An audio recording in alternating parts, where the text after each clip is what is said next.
Get the Haitians up out of here. They've been here too long. 30 years. That's too long not getting your shit together. Let's get it.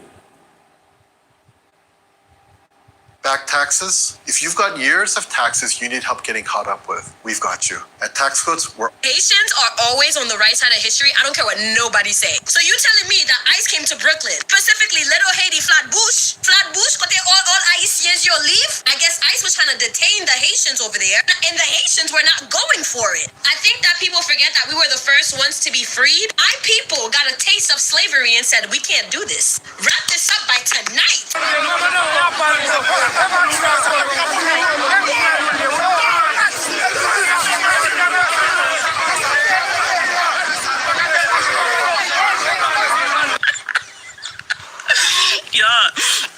I just saw a crazy fucking video. Apparently, ICE agents thought that they was about to come to Brooklyn to just go ahead and snatch up some Haitian people like they've been doing to Mexican people.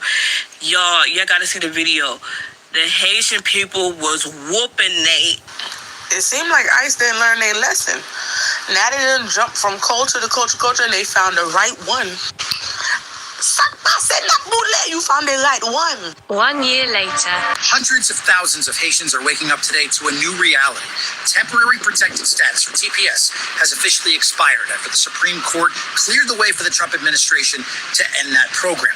That means that roughly 350,000 Haitians who relied on those protections could now face deportation if they don't have another legal status. And nowhere is expected to feel that impact more than here in Florida, where more than half of all Haitian TPS holders live, with large populations also in New York, Massachusetts, New Jersey, Pennsylvania, Ohio, Georgia, and Indiana. Now, TPS was first granted to Haitians after the devastating 2010 earthquake. It allowed people already in the U.S. to legally live and work here while Haiti recovered. Those protections were extended several times over the years, but the Trump administration argued that TPS was never meant to be permanent. Border Czar Tom Homan is defending the administration's stance, saying conditions in Haiti have improved enough to end that program. But the State Department still advises Americans not to travel there because of widespread gang violence, kidnappings, and political instability. Now, advocates argue that Haiti still qualifies for temporary protected status and warn that ending it could separate families and disrupt industries.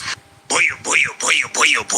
So we got to talk about what appears to be a mass crackdown coming against the 350,000 Haitians living in the United States of America under temporary protected status. Again, keyword, temporary protected status. Okay, keyword, temporary, not permanent.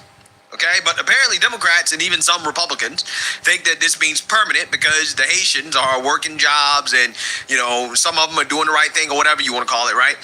But again, they're here temporarily and their temporary protected status has expired. Now, they were supposed to be deported a long time ago, but you know how it goes, okay? Whenever President Trump gets ready to do something that the American people voted for, Democrats fight tooth and nail to stop him, right? They do that by going to court, and then again, because you have liberal activist judges that decide that they want to fight the Trump administration, right?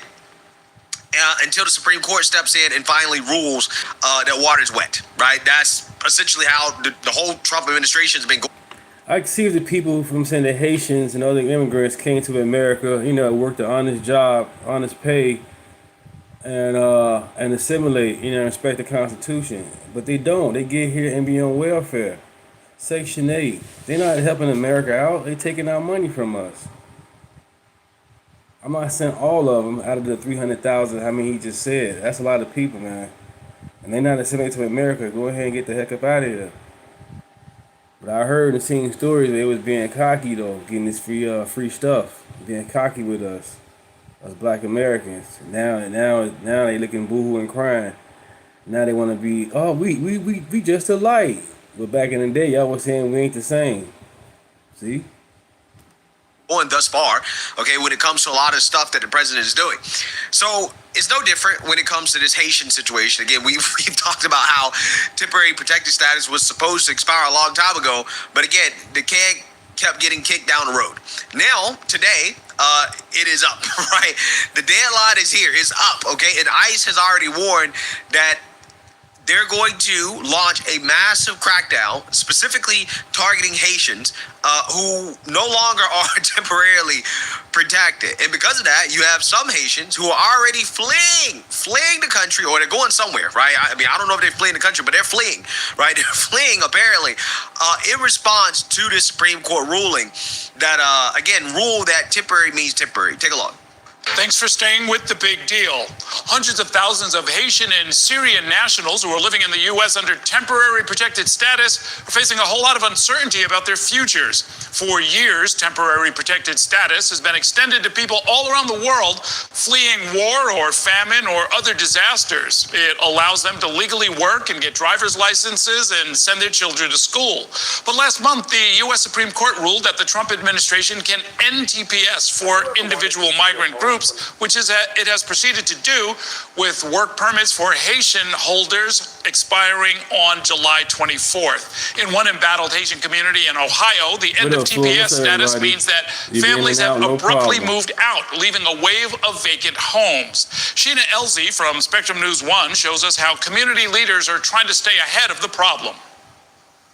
For months, Haitian business owners in Springfield have been telling us they're losing business. So many people left. And it's getting worse. 80% of the community, they already left. They say many Haitians left town out of fear of deportation after a Supreme Court ruling that allows their temporary protected status to be stripped away. Community leaders are watching another possible consequence. I do think that it's going to be something that is going to impact our community. Kara Van Zandt is a longtime Springfield resident and the assistant executive director for the Clark County Land Bank. She says they've been working to renovate or remove abandoned properties already made worse by the housing crisis. With vacant lots, I know that we have tax foreclosed properties, which is a number that we use quite often. That means that they are officially been left, so that abandoned category is checked. We have about 500 parcels in Clark County, primarily in the city of Springfield. Now there's concern that if more Haitian families...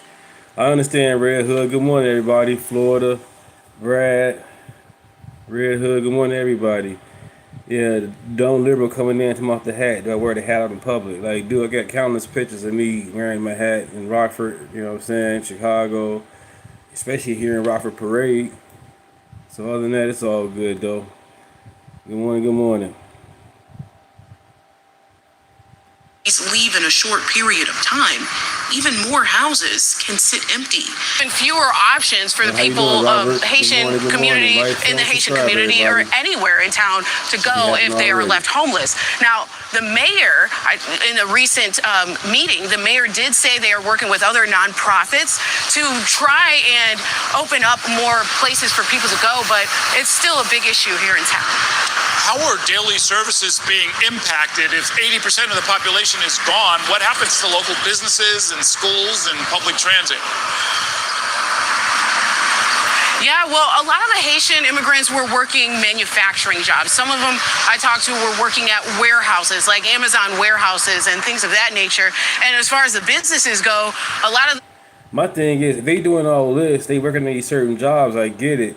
But do they have a Social Security card? You know what I'm saying?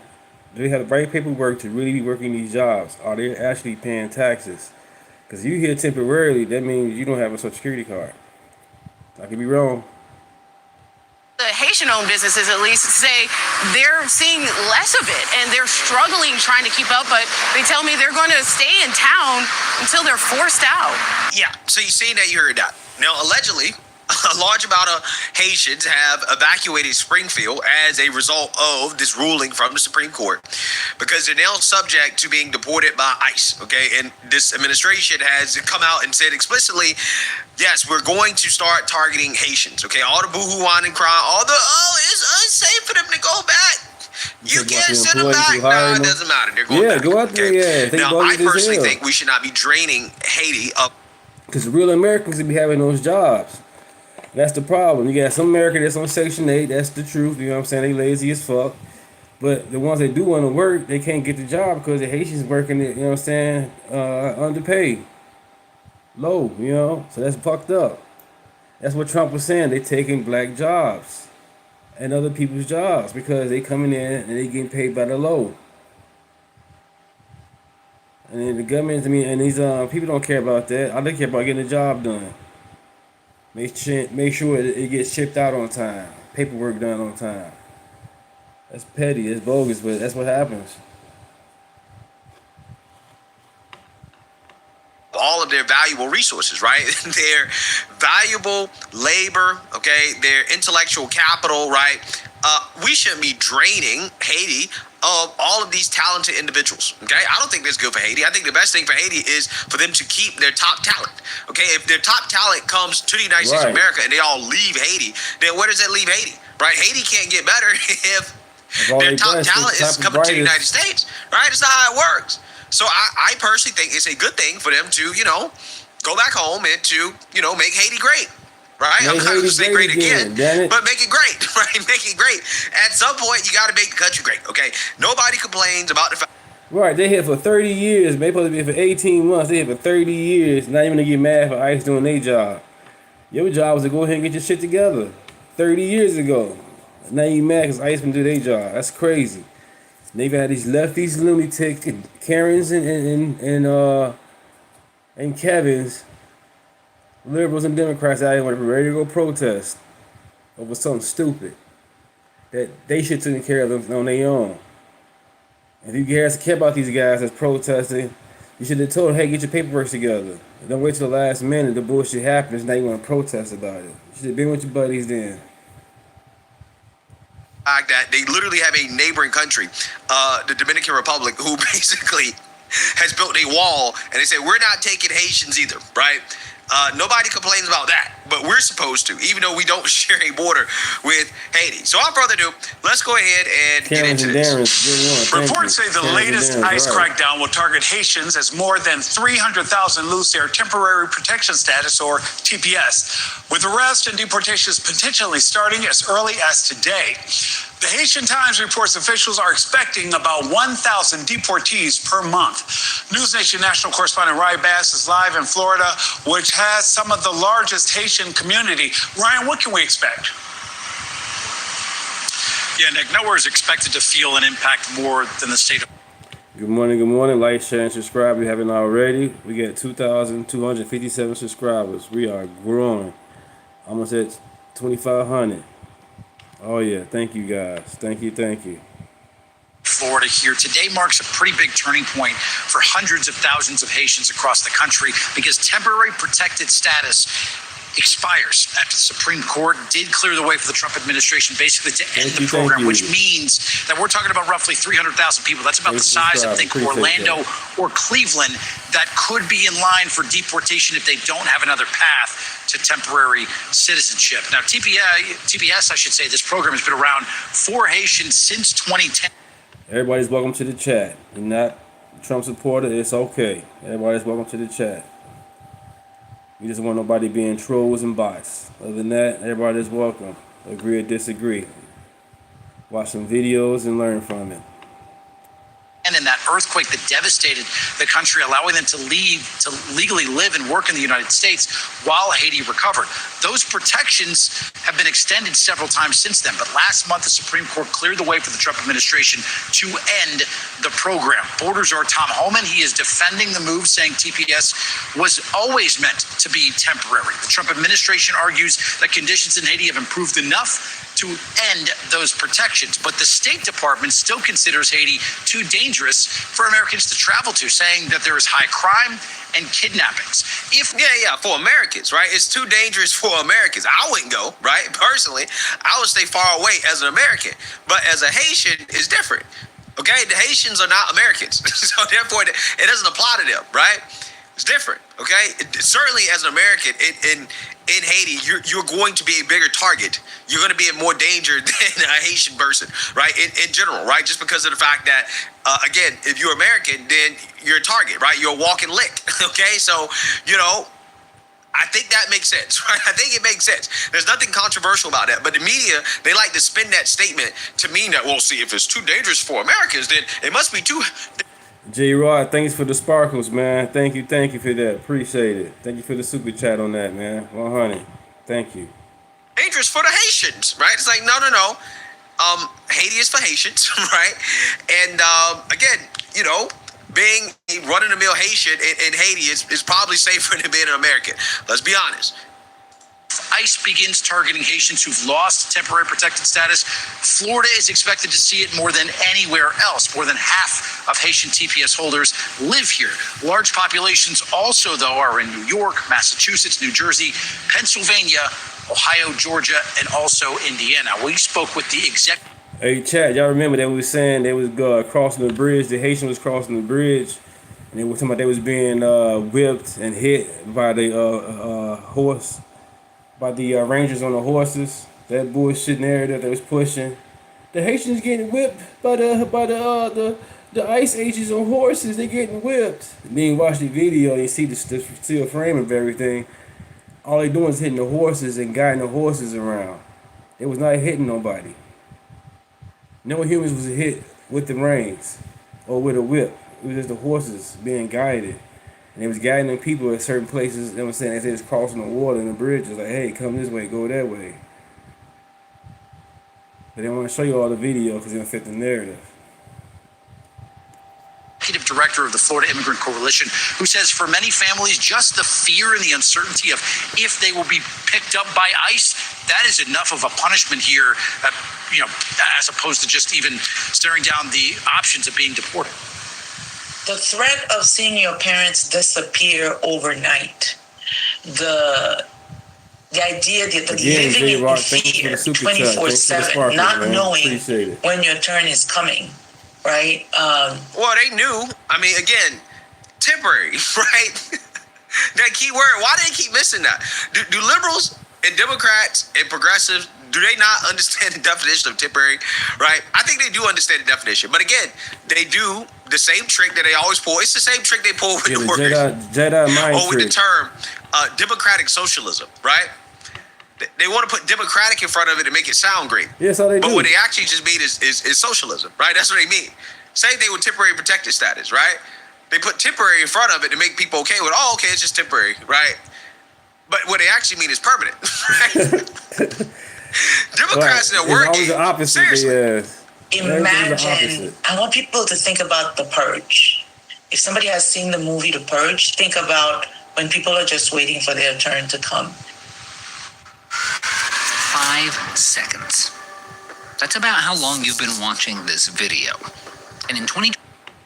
Seeing the movie The Purge, think about when people are just waiting for their turn to come. Tessa says that Haiti should still qualify for the TPS program because of the country's ongoing political instability and violence that is ravaging Haiti right now. But the Senate rejected a bill that would have extended this program through 2029. Haitian officials, by the way, Nick, tell the Miami Herald that U.S. officials have told them to prepare for at least 2 deportation flights a week once those protections officially end, which is slated to be today, Nick. And Ryan, this comes as the White House is also focusing on denaturalization. Yeah, the Trump administration has made that a top priority as well. They're ramping up efforts to strip citizenship from people they say that never should have become U.S. citizens in the first place. The Justice Department says that it plans to file at least 250 denaturalization cases by October in what would be basically the biggest of its kind in modern American history. So far this year, just to give you some context, Nick, it's already filed nearly 90 cases. That is almost 4 times as many as during the entire Biden administration. Ryan Bass, I-Force in Florida with the latest. Wow. Welcome, say what you want about Trump, but you cannot say that he is not trying to execute on his promise of mass deportations, right? He is fighting tooth and nail. He is trying to use every avenue that he can, okay? But unfortunately, again, you have Democrats. Yeah, the government lost their mind, and also the voters, they lost their fucking mind. You got these voters out here with very, very, very low IQ. Don't do no research. No accountability, just blind, man.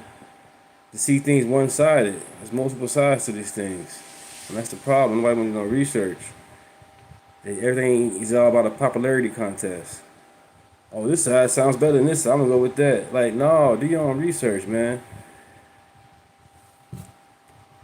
As liberals, they are also using every avenue that they can to fight back against the Trump administration. But obviously, the Trump administration is willing to fight it out to the end, right? Not only did they secure a win from the Supreme Court, but they said get ready, right? We're about to crack down, okay?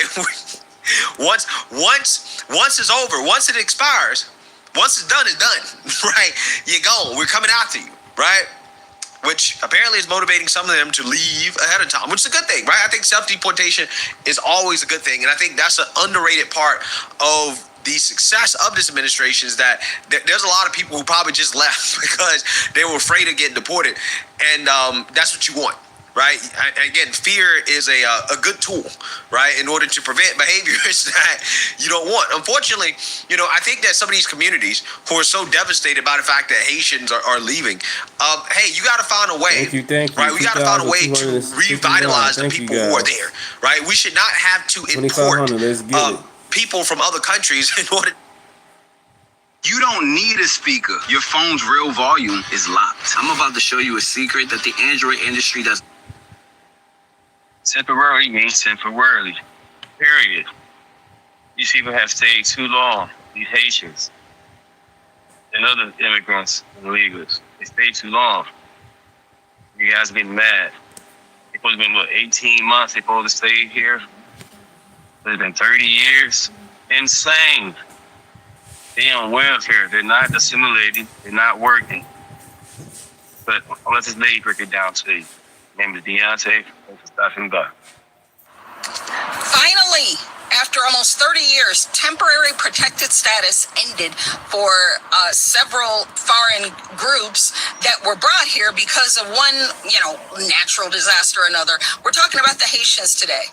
And there's going to be a surge of ICE agents in the state of Ohio. Sometimes I wish that they wouldn't even announce it prior, because then you got the disgusting Antifa bastards that try to come in and try to cause trouble and throw themselves in front of moving traffic and get themselves murdered. That's and then crazy. the crank far left whines, bitches, moans, and complains. But it doesn't matter, because the Supreme Court issued a decision on this matter. It should have been done a long time ago, because temporary means temporary. Do you know when this started? With Haitians, it was because of like a hurricane back in, was it 04 or some crap? But it's supposed to have been over 18 months from that date. 18 months. That was 04, 05. This is 2026. That's a long time. You have had these immigration attorneys arguing that these people still have some sort of right to stay here. Dog, it's time for y'all to go home. Okay, it's time for y'all to go. We're not taking care of you anymore. A lot of these individuals, 95% of them, have been on welfare, one social program or another, the whole time they've been here. Yeah, they get jobs under the table and make a little bit under the table. Some of them get jobs and they still get paid somehow with a social security number that don't belong to you, because you're not a citizen. You don't have a social security number. So they've been somehow able, it doesn't matter, to work here. And that's only some of them. They all don't work. They have been on Section 8. They have been on a low-income housing. They have been on one social program or another the whole time they've been here. Dog, we don't owe you shit. We're not, our humanitarian efforts, it's over. There's no more USAID. There's no more of this garbage where we're just handing over trillions of dollars to foreign countries or to politicians' pockets, NGOs, and the heads and leaders of those NGOs that are making bank. All that's done. TPS means temporary. Y'all should have been gone years ago. And under Biden, it surged. And we just had a bunch more Haitians. Remember all the Haitians under the bridge? And they said, they whooping Haitians on the horses now. Dude, go home. It's time for y'all to go home. Take the $2,600. You're going, you don't have a fight anymore. Don't go to any immigration attorneys lying to you, telling you you can fight this. You can't. Supreme Court decided we're done. You got to go home. Oh, and by the way, let me add this. You can go next door to the Dominican Republic. Oh, that's right. No, you can't, because the Dominican Republic, they built a giant wall. Oh, I thought y'all didn't like walls. How come the left never mentions the Dominican Republic that's right next door? How come y'all don't mention that? The Dominicans don't want Haitians in their country. And they built giant walls. They have soldiers protecting their borders.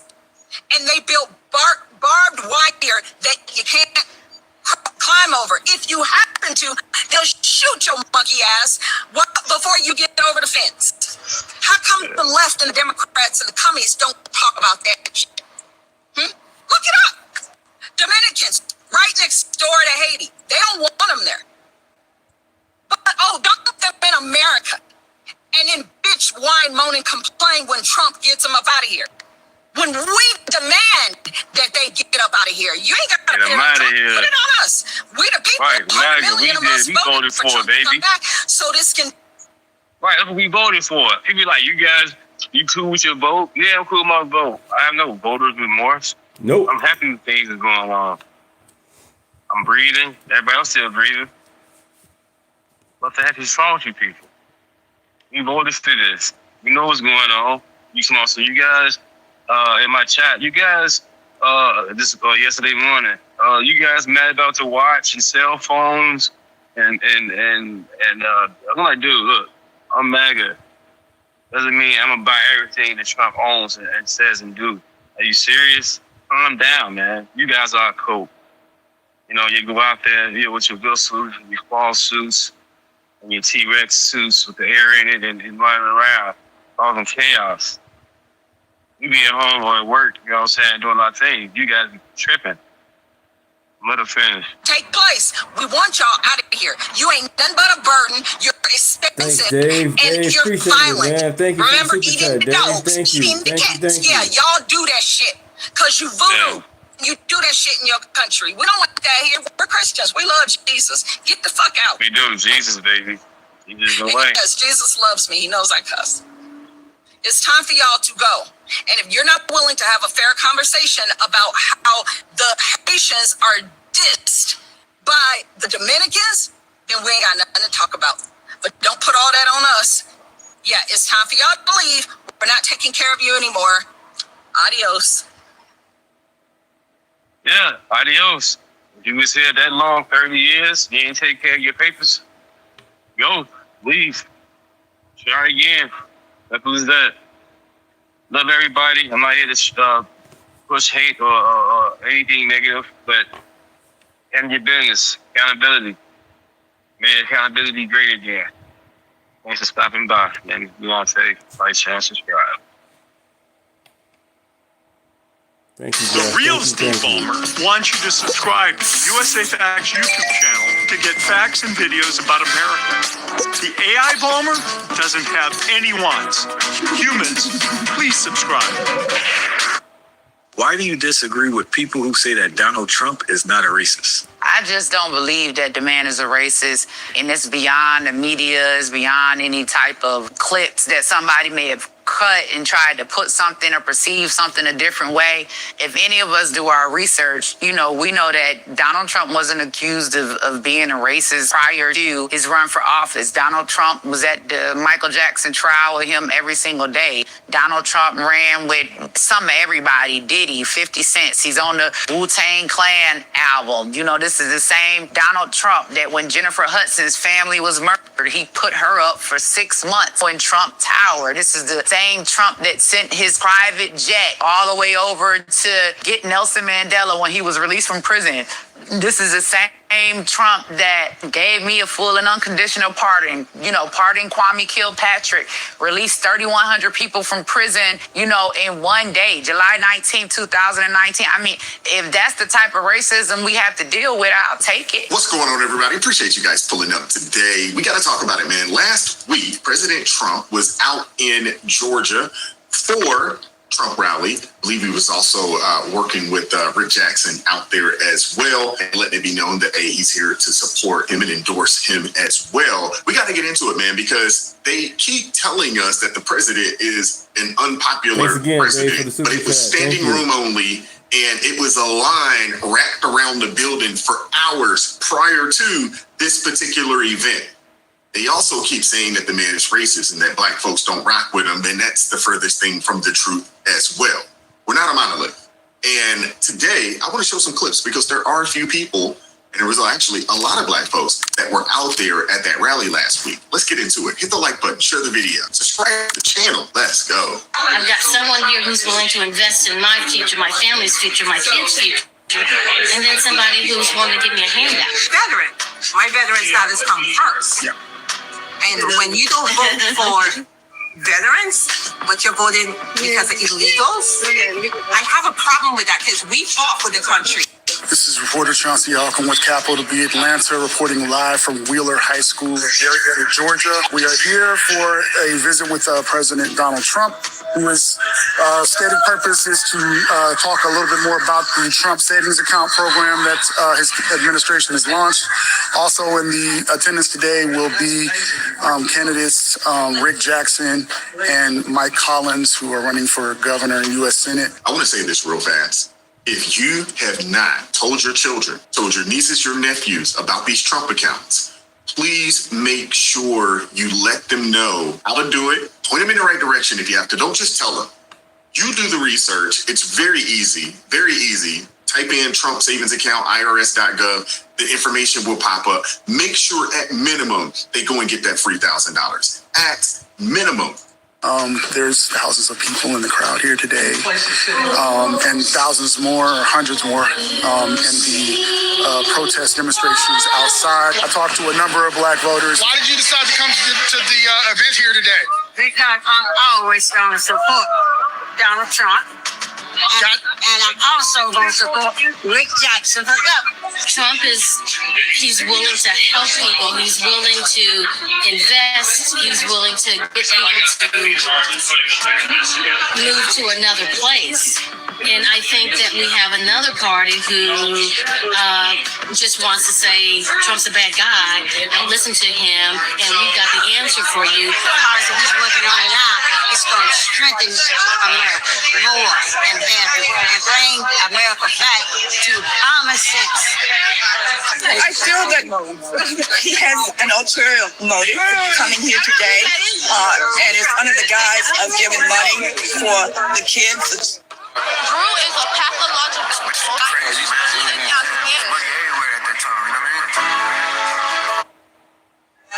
For the kids, the students, but it's really a way to support the candidates. I think the other thing that I did like that he said was just this big push about. Andrew, are you watching the video? You know what I'm saying? I see you and Red Hood going back and forth. Are you watching the video?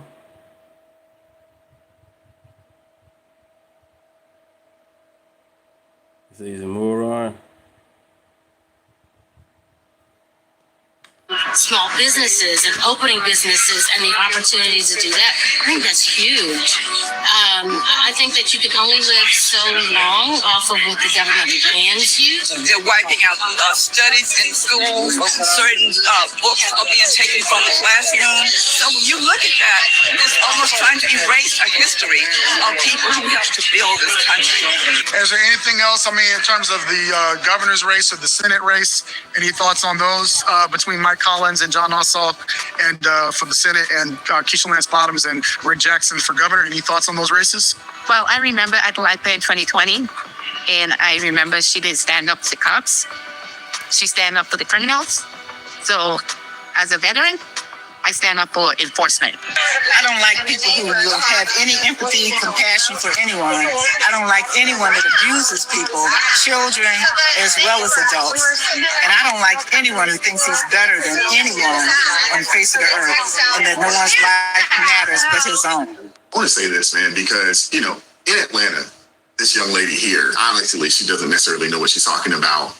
But when you think about the Democrat Party today, you think about the direction that they're headed, they're a party of people that you just cannot support at this point. You just can't. Here we have a president who, in his first term, implemented the opportunity zones, the First Step Act, that let so many brothers and sisters out of prison. During that time frame, the wealth gap decreased.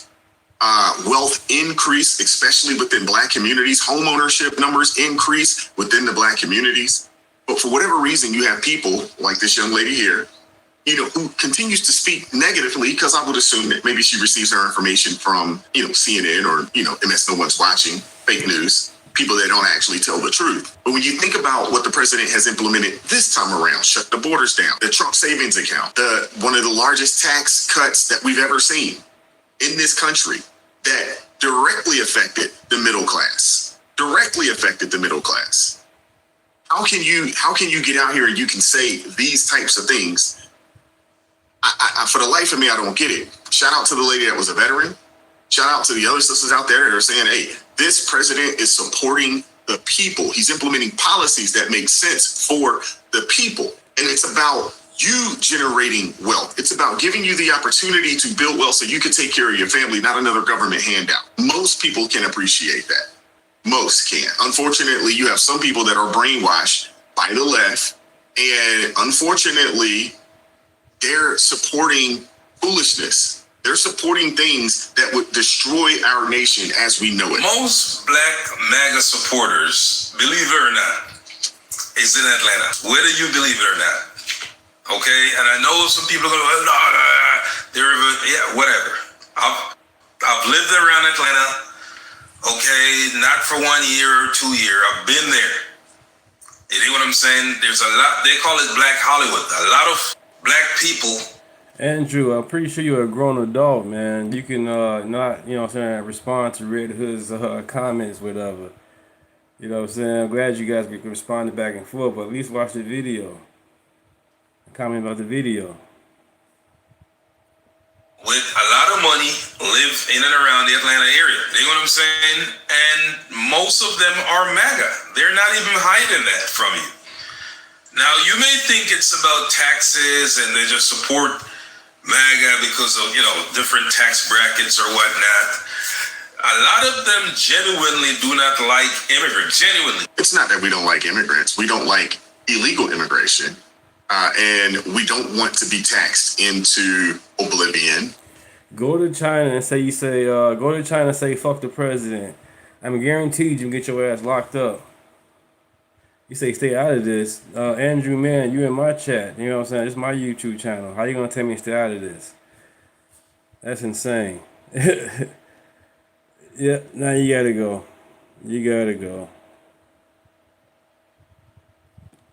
No, you know what? You can stay. I ain't gonna let you go. You can stay. Let's continue. That we don't. The other thing, too, is the other side, the Democrats, that is, their policies are... Once again, Andrew, you in my chat. You know what I'm saying? My YouTube channel. Get your own if you want to be a boss or whatever, or dictate things. Are wicked. They don't like immigrants. You know what I'm saying? A lot of Atlanta locals will tell you that their birth certificate says Georgia on it. That's their xenophobic little toss at you. That's not true either. As somebody that was, raised in the Atlanta area, that's not true either. There's been so many people that have moved to the Atlanta area. Are there a good amount of people down there that were born and raised in Georgia? Absolutely. But if you know anything about the 90s, there's a plethora of people that moved down from a multitude of places in the 90s. And it's been around there for years. They've been saying that for years. You know what I'm saying? Yeah, a lot of locals from Atlanta, they'll tell you that. Oh, my birth certificate says Georgia. They'll tell you that. That's their little xenophobic toss at you. You know what I'm saying? So I personally, from experience and dealing with local people there, right, I don't think it's so much about taxes. I think it's more xenophobic. You know what I'm saying? They'll say, well, you came to our city, now we're congested, we can't drive in peace, there's too much traffic. That's what they told me. I was told that. Why did you move here? You could have moved somewhere else, this, that, whatever. My birth certificate says Atlanta. I was told that in Atlanta. I mean, there are a lot of people that are frustrated because the city is overrun. And there are a lot of people that are saying, don't move here. But you can say that about a lot of places where I'm at right now. You have the locals here are frustrated that so many people are moving here. You can't do much about it. You know what I'm saying? They brought the businesses, a lot of the government contracts and things of that nature have come out this way. And when you do that, it's going to bring people. Atlanta, hey, they've had multiple Super Bowls. The Olympics was there in '96. Of course, it's going to bring a lot of people, but the people that are local to the area are a little fed up. I'm not telling you something that I don't know or I read about. I'm telling you something that I experienced personally. You know what I'm saying? Yeah. So if you're wondering why Georgia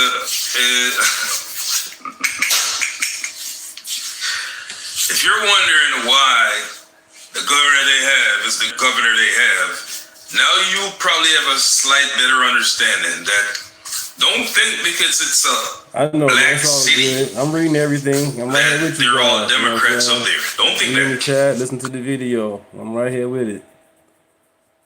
It's all good, Red Hood. Never think that. You know what I'm saying? Or because they're black people, they vote Democrat. No. A lot of those entrepreneurs were black people in Georgia, entertainers, this, that. Some of them on the internet, they tell you they're MAGA. They tell you that. They're MAGA supporters, okay? So just a heads up. Don't be surprised or shocked. And again, it's their choice to support whoever they want to support. I'm just letting other black people know, don't be fooled if you move to Atlanta or you're moving around Atlanta. So what he's saying is that we're not a monolith. What he's saying is that there are a plethora of people in the Atlanta area that are free thinkers. They're looking at the parties, they're looking at the policies, and they're making a decision based off of their money, based off of what makes sense for their families, based off of their moral belief system. Because this is the Bible Belt, and there's a lot of Christians all throughout this place, although, some folks out here are Christian in name only. They're letting it be known that, hey, don't get it twisted. Yeah, it's a 70%, maybe it's not even 70% anymore. It's probably 60, 65%, black town. But there's a good amount of folks that support the president. I'm good with that. You know what I'm saying? He made it seem like, oh my gosh, I can't believe it. But that's a beautiful thing. That just goes to show you that it's not a monolith. We're not a monolith. And, folks are starting to become way more educated and way more astute when it comes to voting and who they decide to support. I want to hear from you guys in the comment section. What are your thoughts on any of this? Hit the like button, share the video, subscribe to the channel, turn the notifications on to all so you never miss an upload. Consider joining the ARP family or buy your brother a coffee. The link's in the description box below. I appreciate the love. I appreciate the support. And as always, keep God first. Stay prayed up. We'll catch up with you guys next time. It is God. Do you want to watch movies and TV shows for free on your phone? This app allows you to watch over 100,000 movies and TV shows anytime, anywhere. I love you too. Really? What the fuck? Oh my God! Please, you're scaring me! You ever watch somebody's whole worldview gets recalculated in real time? Not argue, not debated, just updated by the numbers. That's what you're about to see. A group of black college students sat down, answered questions. I wouldn't say sat down, but they answered questions about policy with no party labels attached, and then got handed the results. The looks on their faces are the real story. We're going to walk through. Andrew, man, it's all love in the chat, man. If you're still here, it's all love in the chat, man. All these clips, no hype. And just show what it actually shows. So let's start with the one that sets the tone. This first one is the blonde test. No names, no sides, just questions. Can I just shock you? Yeah. Can I just explode your world? That's embarrassing. No, why is that embarrassing? I'm Ami Horowitz, and nearly 90% of black people have voted for the Democratic Party over the years. But do their ideals match their voting patterns? I'm here in Los Angeles Southwest Community College to ask students to take a blind political test about the top 10 issues facing our country today.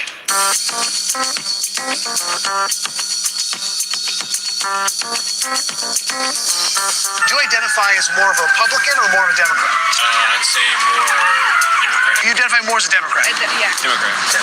I guess you could say I grew up a Democrat. Should a woman be able to get a late-term abortion? I say yes. I feel like it's their body. Yes. Absolutely. No, you should make that decision before the baby forms. Should we spend more time and effort stopping illegal immigration or less time and effort? Yeah, we should spend more time on it. Okay. I feel like less. Should parents have more control over education or should the government have more control over education? Parents. The government, probably government. Okay. They have money, stuff like that. Okay. The government assists people. Should there generally be higher taxes or generally be lower taxes? Lower taxes. Low taxes. Low taxes. Low taxes. I gotta go low. You gotta go before you get your gun, man. That's what I'm saying. I believe less. I feel like lower. Lower taxes. Lower taxes. Lower taxes. Lower taxes. What's up, bud? Good morning. Should we generally have Bud, more Russell, policing what's up, or man? less policing?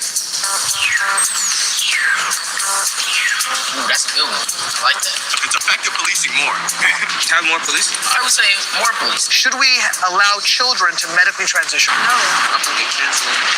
I think we should weigh into the they know more. Your body, your decision. Do what you want with your body. Okay.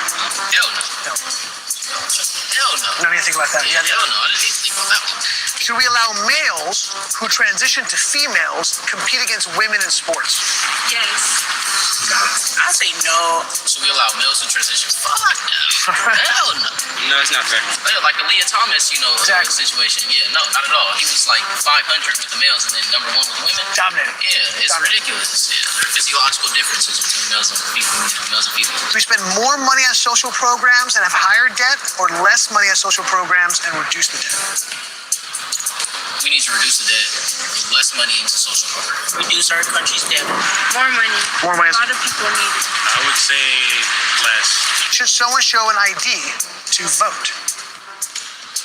To show who they are? Nah. Yeah. No. Watch this video until the entirety. It's a good ending at the end. It's a good video. Yes. More regulations and higher taxes to stop climate change, or less regulations Hey, and remember lower social taxes conscience before I that spur voted the IG. economy? Wow, you said IG. Oh, that's a tough one. Yeah, spend some time really thinking about this. You got this now. Marinating on it. Take your time, man. No hurry. Less. I think we should help climate change. So you ready to find out what you are? Yeah. You ready? Oh, there's a result at the end. Republican, Democrat, Republican, Democrat, Republican, Republican, Republican, Republican. Look at that Democrat, faces. Republican, Look. Republican, Republican. That's a big R. That's a big R. That's a big R. That's a big R. Republican, Republican, Republican. Republican, Republican, Republican, Democrat, Republican, Republican, Republican, Republican, Democrat on abortion, Republican on immigration, gender Republican, spending Republican, voter ID Republican. You are 1, 2, 3, 4, 5. You are 60% Republican. Have you watched Caitlin Bennett, Liberty Hangout? She goes to all the rallies and talk to the liberals. And they actually do have very low IQ. I can play the videos for you. You talking about they go to college campus or high school? Well, actually, it's videos, like I say again, Liberty Hangout with Caitlin Bennett. And she, you know what I'm saying, breaking it down to these liberals how they misinformed. So, if you want to, I can play that next. She got plenty of it. Republican. You are also 60% Republican. You are more Republican. 70? Oh, wow. You are 70% Republican. 60% Republican. You are 60% Republican. Stop killing your eyes watching movies or playing games on that tiny phone screen. Open this app and turn your phone into a 100% Republican. You are 60% Republican. You are 70% Republican and 30% Democrat. It's crazy. You are 80% Republican. I think I might be Republican. You might be Republican. That's the people that help themselves, right? They help themselves. Correct. I mean, we can help ourselves. Yeah. Oh, see, that's why I love this experiment. So does that surprise you? Yes, it does. No, that's a good I'm shocked. That's crazy. Just like they said, the scientific studies. Is that surprising? Yeah, that is. Yeah? That is. Does it make you rethink kind of like when you see issues in elections, kind of looking more closely at what people believe as opposed to what the letters next to their name? Yeah. So you're taught, it's like political inheritance. Exactly. We can't really identify until we start to educate ourselves. Republicans it's associated with whiteness. Like even when Black Americans identify as Republicans, they get like knocked for siding with them. I'm so glad I got to do this. So I generally don't do wrap-ups after the videos. This is what I felt I had to. We literally did not find a single black person on this campus who, when given a blind political test, aligned more with Democrats than Republicans. Not a single person. Not a single one. Y'all seen those faces when the percentages came back. They didn't get tricked either. They just got measured. Most of them walked in there thinking one way and walked out realizing the positions they actually hold don't match the team they were actually told they belong to. That's not a conversion either. Conversion, either. That's a mirror. And the interesting part is how quiet the room gets when the mirror is honest. Now, I want you to watch what happens when the only two left is the same three words on repeat. I remember this woman, but I don't remember this particular interaction. Our president here, his name is Trump. That's a pretty racist man. How? Give me an example of his racism. News. Give me one example. Just give me one example. Just watch the news, sweetheart. There are plenty of examples. Watch the news, sweetheart. Give me one example that he's racist. Okay, Trump has flat out, flat with the racism. How? Comments, concerns. What comments? Name one comment that he said that was racist. Okay. Because if he's racist, I want to know, because I don't want to support a racist. So you support Trump? I do, yeah. Can you tell me why he's racist? She supports Trump. Why should she be promoting? So we've been sitting here for nearly a minute now, and she has still yet to tell me one thing that Trump has said that's racist. Dude, give me 6 examples. I guarantee you it'll be debunked. Period. 6 examples will all be debunked, bro. So you're wasting your time. You know what I'm saying? Once again, I'm a Trump supporter. You're not going to come to my channel trying to tell me what I need to do. A MAGA for life. You're welcome to the channel. I'm not going to change my stance because of who you are. That's crazy. Alright, you know what? I'm gonna play this Liberty Hangout for you. You want why you talk to young people? Watch this shit here. Traveling with your gun is a roll of the dice, because the truth is, one small mistake, whether you know. Do you think that we should allow a 14-year-old child to get her breast cut off? If it's cut as a yes or no, then yes. There's 1 million unborn people from abortion. Is that funny? Yes, it is. Oh, it's very funny. So I guess we should probably just kill them before they're born, right? Yeah. Republicans are violent. Yes. I'm asking for one specific example that is a right-winger who went out and committed an act of violence against Don't Touch Me. He went into a place that was having known violence going on. By who? By who? Violence by who? Leftists.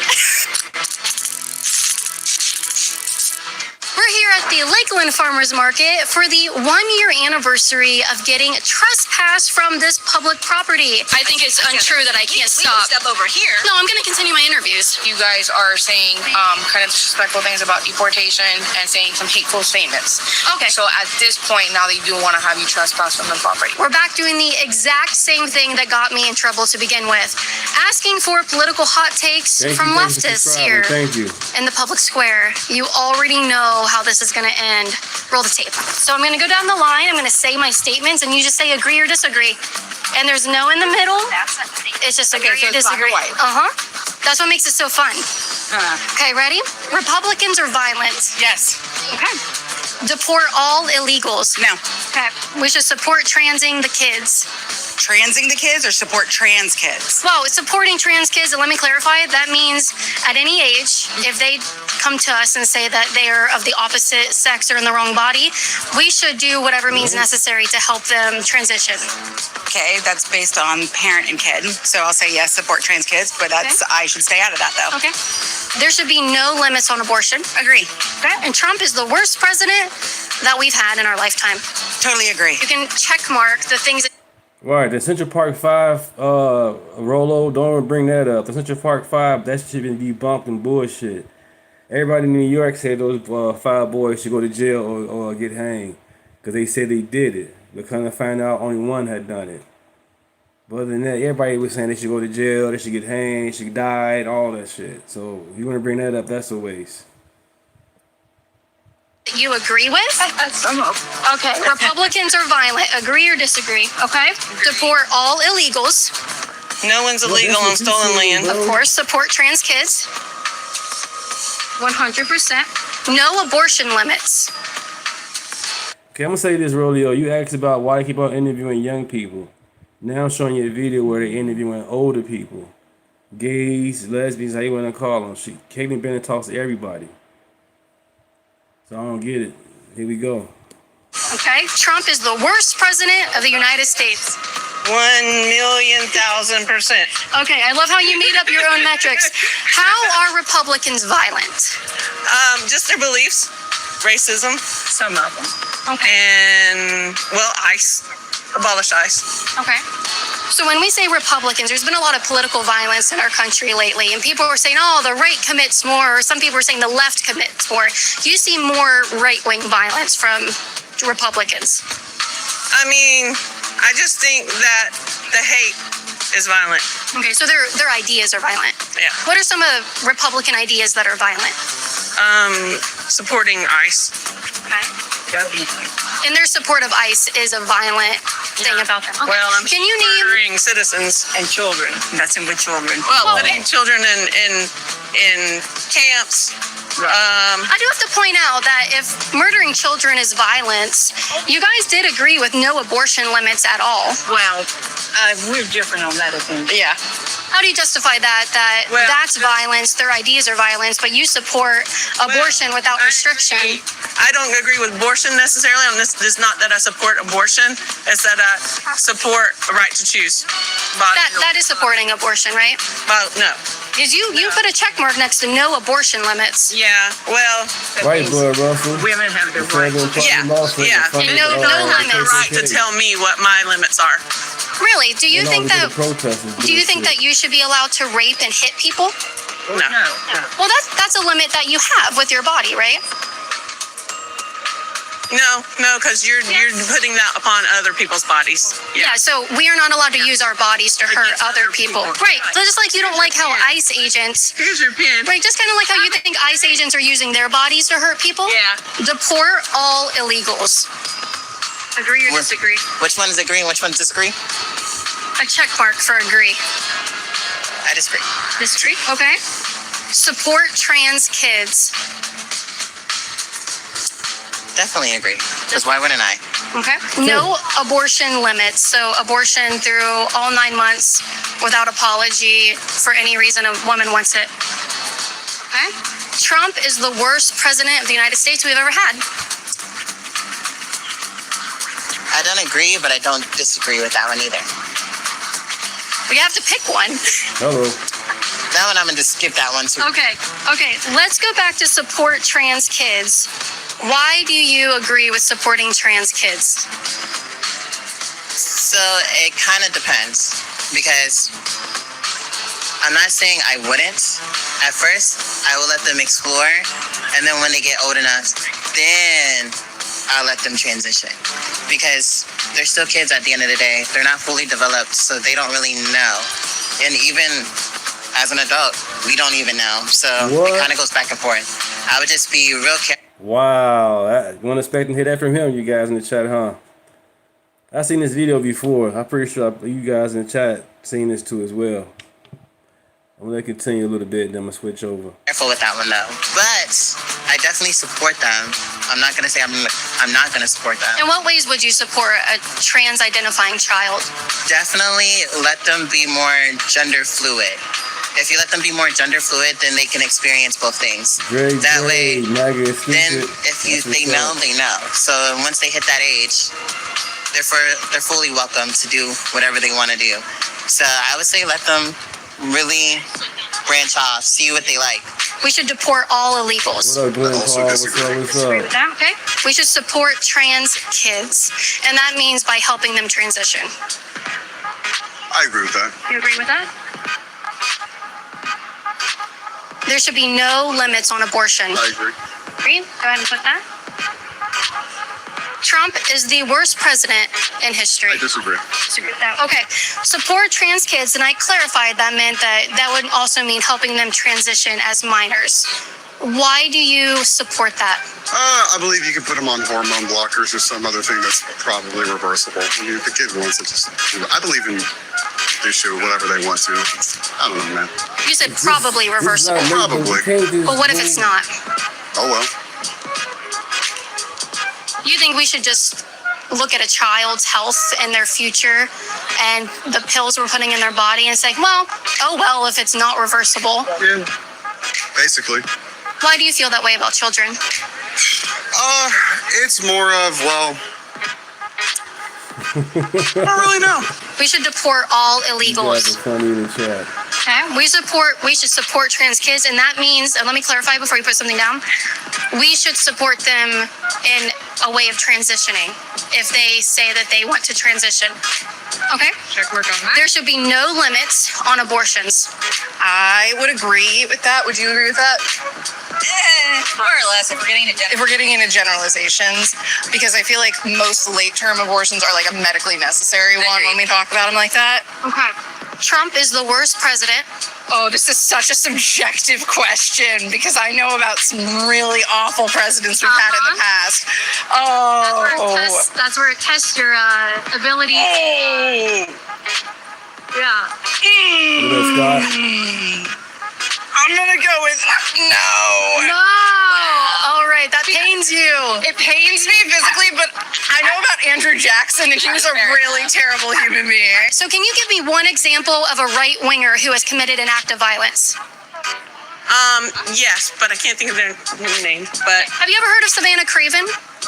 No. Savannah Hernandez. Hey, are you ready to walk? Have you ever heard of Charlie Kirk? Have you heard of the Catholic school students that were all shot up by trans-identifying people? Any example of a right-winger committing acts of violence? Any? My stepfather. In what way? Rape and beating me.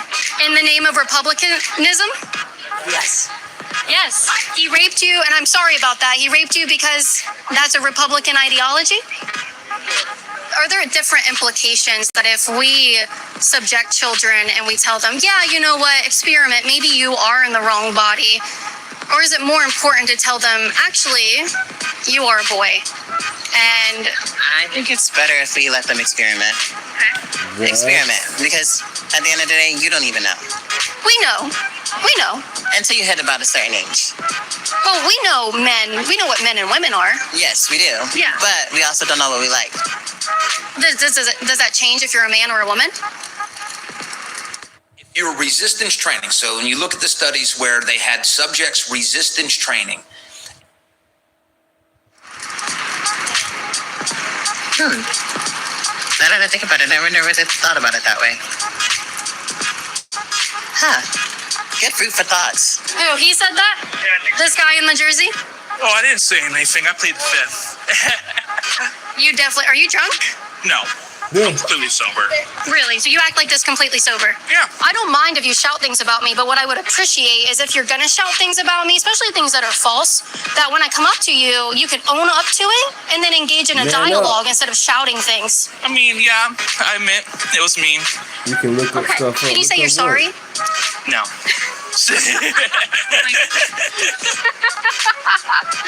All right. Okay, fine. I'm sorry. I forgive you. I'm sorry. Can you please forgive me? I do forgive you. Yes, I do that. All right. It was just a joke. I'm sorry. Yeah. It won't happen again. I support the right to get that in the night, no? You support. I do. Yeah. So who has the right to do this to another person? To your MAGA group, I told you. Any woman who impregnates her body until it comes out. But is this her body? Yeah. If this were her body, she'd be dead. If I cut off someone's arm's dead.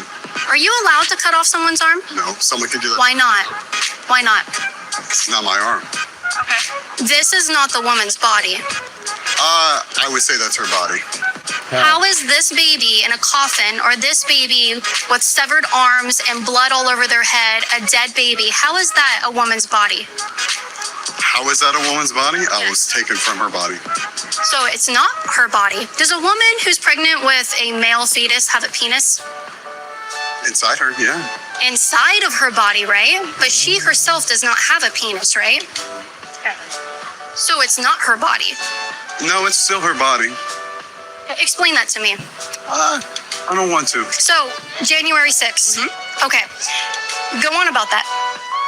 Okay. Well, we had a bunch of people being told by the president at the time that... See, I'm MAGA, you know what I'm saying? 'Cause I love America, you know what I'm saying? Trump not going to be president for a long time. I'm going to still be MAGA regardless. But you see, my chat, we don't talk about hate. I'm just showing different stuff, how people got low IQ and different point of views and different news outlets. But as far as your group people, whatever, if they got hate, I don't got time for it. My channel's not hate.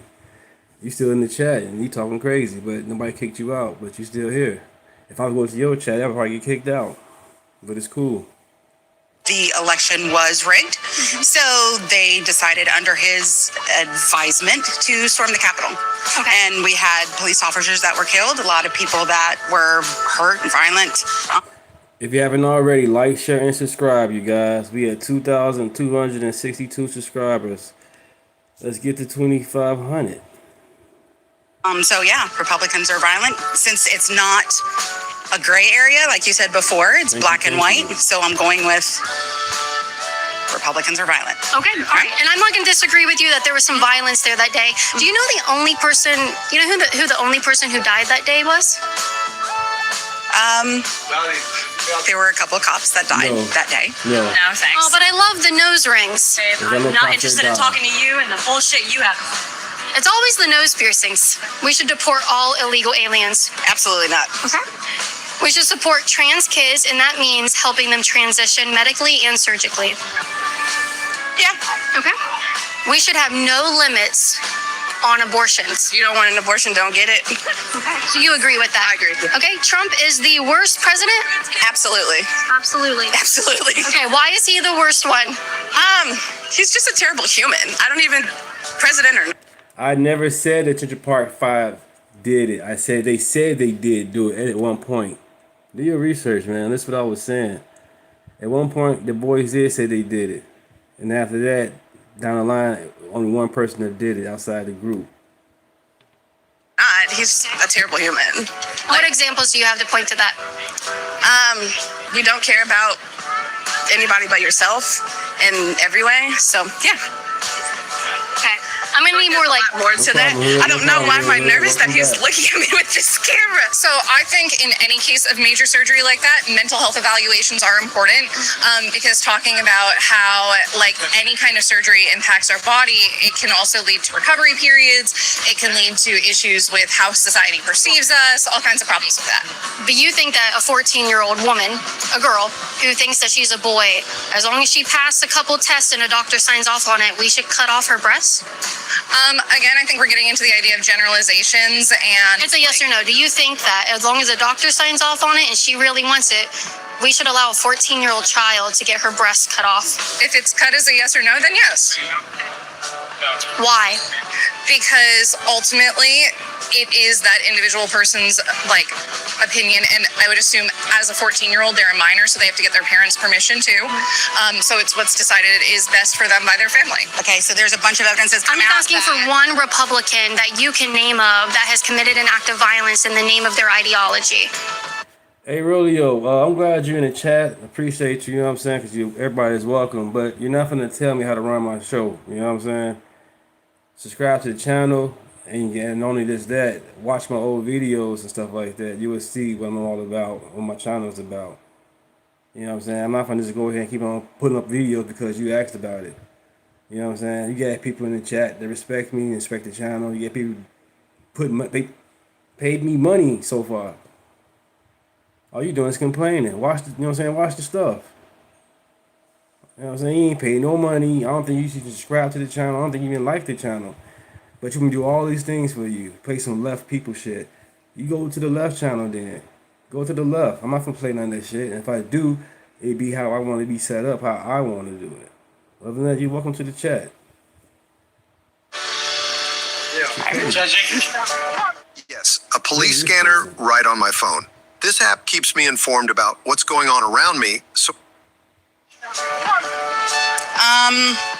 since I don't know, since you're catching me off guard, I don't remember the exact name of the ICE agent that killed Alex Preddy or the exact ICE agent that killed Renee Good. So those are very recent. So would those be your only examples? Okay, so I can also point to the trans identifying people who shot up multiple Christian schools and Christian children in the name of the trans ideology. Okay, so how about us bombing an Iran school full of kids and teachers. Okay, so what I'm asking for is specific examples of Republicans engaging in acts of violence against their political enemies for political ends and means. I just gave you one. That's not an example. For Republican ends and means, okay, we shouldn't be in Iran. There should not have been a bombing of a school in Iran. I agree with you. Okay, so that's... So I'm not asking because it's obviously not supported by Democrats. It is highly supported by Republicans. So Republicans are the ones that are calling the orders to bomb a school in Iran. So I don't believe that that's what happened. If you have evidence that Republicans have been out here ordering schools to be bombed, I would love for you. But I'm asking for one specific example of a person you can name that is a right-winger who went out and committed an act of violence against... Kyle Rittenhouse. And I was not touching you, I was touching the microphone. Kyle Rittenhouse. He did not have to go to where he was going. He actually took his gun and went into a place of violence, and he knew that he was going to get, and you're shaking your head. So obviously this discussion is over. Thank you very much. We can't disagree. Okay, Kyle Rittenhouse. Red Hood, you all good, man. You see somebody talking crazy, get him out of here. Just give him a chance if you can. But other than that, Roller, what you talking about? What he's saying is pointless. I done played some of the videos about the Central Park 5 being debunked and all that. Everything you talked about, I'm pretty sure I done played it already. My live stream about 3 hours. Like other videos and shorts, you know what I'm saying? So just check him out. Defended himself. He went into a place that was having known violence going on. By who? By who? Violence by who? Leftists. No. Yeah, he went into a place to defend. They were protesting quietly when... No, they were not. He was being chased. And then it's funny, she's interviewing adults. Are you even paying attention to that role? She interviewing adults, and she asked them good questions. And they came and answered. They got to deflect, walk off. You know what I'm saying? Usually, she goes to certain protests. They be having their whistles and bullhorns in her ears and all that. So first she went from why they interviewing young people, now they interviewing older people, and that's still an issue. I don't get it. So why I'm gonna keep on trying to cater to your situation and you not even understanding what's going on with this? By a known pedophile who had a gun with him, ma'am. Epstein wasn't a Republican. Right, He wasn't a Republican. All right, no abortion limits. You're going to have to justify a woman being allowed to abort her. Dude, I'm monetized. I'm not getting paid by no agency or nobody. I'm not even sponsored, you know what I'm saying? I would like to get sponsored, be nice. I'm getting paid by the people in the chat that you interacting with. What are you talking about? Not every YouTuber, you know what I'm saying, is a right winger getting paid by somebody. That's not the case, man. It'd be nice, but I'm not. I'm honest. I'm Deontay from the west side of Chicago. I live in Rockford. You know what I'm saying? 43 years old. I was a Democrat. Now I'm conservative. I've been red pill. I'm going to stay red pill. Period. Child that is 9 months in the womb. You're gonna have to justify that one. Well, with women, there could be a lot of health concerns during pregnancy. It could be either some women don't want it or some women are forced to. So I would just say with that one is there's a lot of body things because there's a lot of things that can happen. Some people don't want to die, but I'm sure the baby doesn't want to die. That's true, but you never know. I want your justification for why that is necessary and a choice someone can make to do to someone else. If raising a kid could mess up their life, good, or if they just don't want the idea of giving birth to somebody. Oh no, they're giving birth. The baby is dead. Giving birth to a living person, I mean, the idea that you gave birth to someone there who's out in the world, I can understand not wanting that responsibility. So if that woman gave birth, and then 2 months later she realizes, I really don't want to take care of this live baby. I'd rather this baby be dead. I really don't want to do this. Would you be okay with her drowning her baby in her pool? No. Why not? The baby's alive. It's out there. Come on, guys. It's the same thing in the womb. The moment it's born, gets its rights. If a 14-year-old thought that she would be more like herself, her true self, by being blind, would you support a doctor and her parents signing off to take her eyes out? Well, so at that point, it becomes a logical fallacy, right? Because So you can have reconstructive surgery to get breast implants, and you can take hormone therapy and all kinds of things for like breast tissue, but eyes are a one and done. Like you remove it, it's ended. And so, well, if you cut off your breast, you take away your ability to breastfeed. And not everybody wants to breastfeed. But she might. No party. But if she wants to be blind and she wants her eyes taken out because she feels like that's her true self, she's a disabled, vision impaired person. Why wouldn't that be okay to do? Talking statistics and arguing these points. What statistics do you have for the number of people that have wanted to electively have their eyes removed? Oh, I don't know, but a doctor has done that before for a woman. And when another woman has been rejected, she actually put bleach into her eyes to make herself blind. But I'm just testing your guys' consistency here. If it's okay for a doctor and a woman's parents to sign off on a 14-year-old removing her healthy breast, why wouldn't it be okay if we removed her eyes if she felt that she would be her true self as a blind person? So again... Yeah, but Russell, right. Joe Biden fought against... desegregation, calling having black kids in white schools a racial jungle, a jungle. You know what I'm saying? Biden said a lot of racial things, man. His best friend was Robert Byrd, a Klansman, a Kleagle. Y'all research on that, do you? This is, like I say, my opinion on that is, first of all, people can do what they want to do. No, they can't. All right. Removing eyes disables a person, impacts their quality of life. Regardless of what you might think, removing breasts does not impact someone's quality of life or ability to interact with the world. Okay, but if that's their choice, well, how are you to say it? That's their choice. I don't get to say whether or not they do it. That's still wrong. Epstein was not a Republican, ma'am. Okay, maybe not at the time. He still is not. Because he's dead, because of his friend. Well, if he's dead, he's definitely now a Democrat. Okay. Donald Trump. You do know that Kyle Rittenhouse was found not guilty, Donald Trump is in the right? Epstein files. It has been reported multiple times by teenagers that at the time were hurt by him, and that has all been sealed right now. So please walk along, do your thing. Get your news from fake. Well, if you get your news in great places, why can't you back up any of your claims? Look up BBC. You can't even tell me what the BBC has said, ma'am. We know that child does not choose to have their life ended. But some people don't choose to have a child either. They don't have to raise the child, but they are not allowed to kill them either. But the healthcare system is not always welcoming towards children. So we should kill them before they're born? I'm not saying we should kill them. I'm not saying we should do anything. But it's really up to the woman's choice. Okay. So justify a woman going into an abortion clinic at 9 months. And do you know what an abortion at 9 months looks like? Nope. You've never heard of it? So I really wouldn't know. Well, we all know most abortionists are men, so they aren't women either, but they perform and commit these abortions.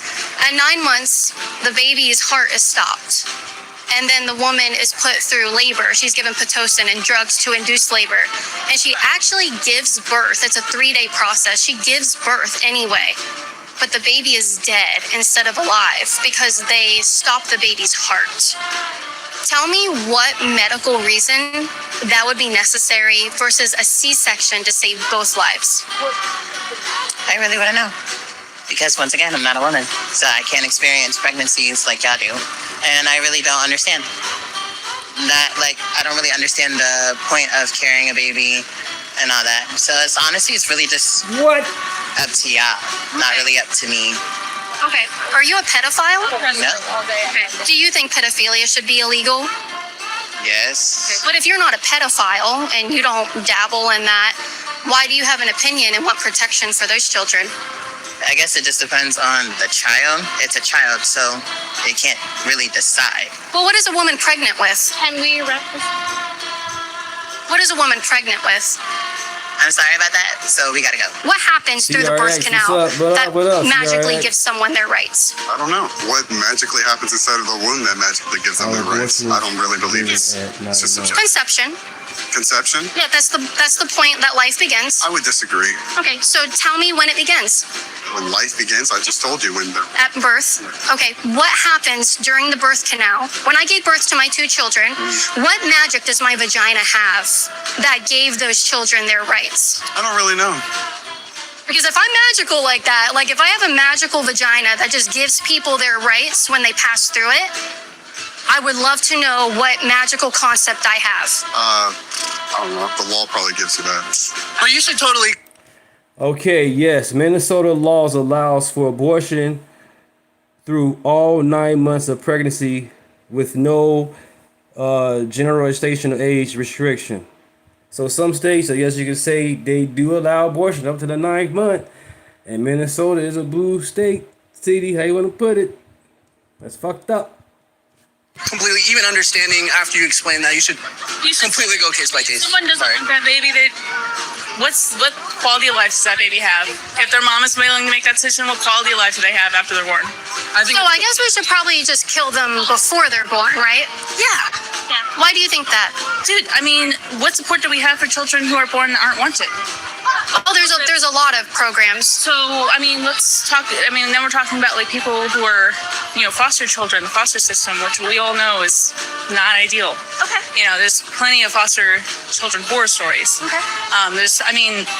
I assume from the way this is targeted. I have a lot of friends who are in the foster system. I actually know an amazing Catholic family who has taken in more than 10, that have taken in a lot of foster children from so many different backgrounds. Yeah. Do you think it would be better to look at a foster child and say it would have been better if your mom had poisoned you in the womb and suctioned your brain out? Obviously not. But that is what you're arguing. That's not what I'm arguing. That's not what I said. Or Can you reiterate and clarify what you mean? Yeah, because you put words in my mouth. So that's exactly what you think. You said if a child is unwanted. You guys aren't doing an argument. You're really just. That's okay. Then prove me wrong. Because that's exactly what you just advocated for, ma'am. So I would like to say that most Americans are not black and white like this. But you were. Americans do go down the middle. And most Americans believe that not all Republicans are violent.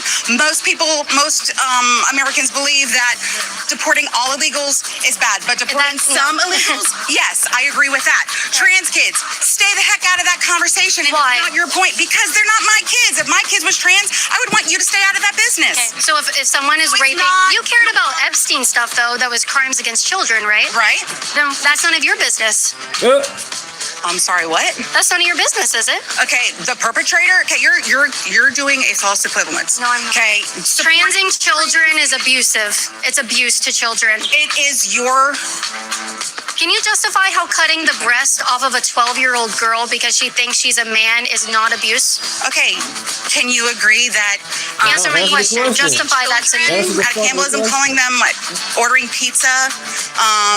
They taste like cream cheese. Yeah, that's wrong. I also think it's wrong to cut off healthy body parts of children, ma'am. Again, if we're talking about that, it's a gender expression question. So logical fallacies are errors in logic and reasoning. So this would be a false equivalency situation. No, how can a woman become a man? Because the identifiers for a lot of trans people is gender specific. So how we express ourselves outwardly. How can a woman become a man? What is a woman? And that is a much bigger question than I think. What is a woman? Gender is a social contract. What is a woman? What is a woman? Whatever they want. Yeah, I like what you said that for. I like it when liberal women say they have abortion argument, but when it comes to child support, they all in man's pocket. You know what I'm saying? That's fucked up. Not which is what I'm different than you, she's different than me. But we're all women. But we're different than any other woman. But we're all women. We are in this particular scenario, but we're all different. We're not a woman. And so a woman is not always the same. A woman can be anything. And I think a lot of where this. What is the definition of a woman? I think a lot of where this comes from is trying to push people into tiny boxes and say, this is what a woman is, this is what a man is. And then correct me, what is a woman? I'm saying whenever you try to push people into those boxes and say you are either a woman or a man if you feel these things, that's when we're really pushing people into boxes. Because if you say, oh, you like sports, men like sports. That's not what No. I'm using this as an example. Okay. If you say this is like men like blue and women like pink. If you like pink, you must be a woman. If you like blue, you must be a man. Or the inverse. If I like blue as a woman, well, I can't be a woman anymore because I like blue. But here's what I'm saying. I'm not saying any of that. Men can be feminine and like pink, and they can paint their nails. That doesn't mean they're a woman. It means they're a man who paints their nails. That's what I'm trying to say. And it's funny that you guys kind of made my point for me right there. I disagree. If you cut your breast off, if a 14-year-old girl cuts her breast off, it doesn't make her a man. She's still a woman. She's a woman who is mutilated by her doctors and let down by her family. I disagree. I want concrete answers. I want concrete opinions with facts and logic behind them, because what you're doing is advocating for the genocide of more than 1 million people every year from abortion. Yeah. What is genocide? Genocide would be the murder of a whole group or culture of people based on religion, culture, race. The status of a group of people, right? I would say so. Unborn people. There's 1 million unborn people. Is that funny? Yes, it is. Oh, it's very funny. What's so funny about the genocide of unborn people?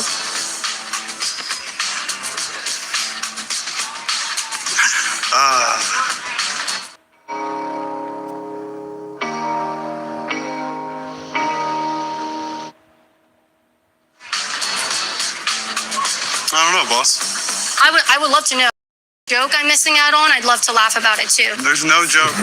You know, there's a reason. It's funny that you support giving children chemical castration drugs to stop their puberty that they are naturally supposed to go through, and you don't care about the consequences of that. And you also support murdering them before they even come out.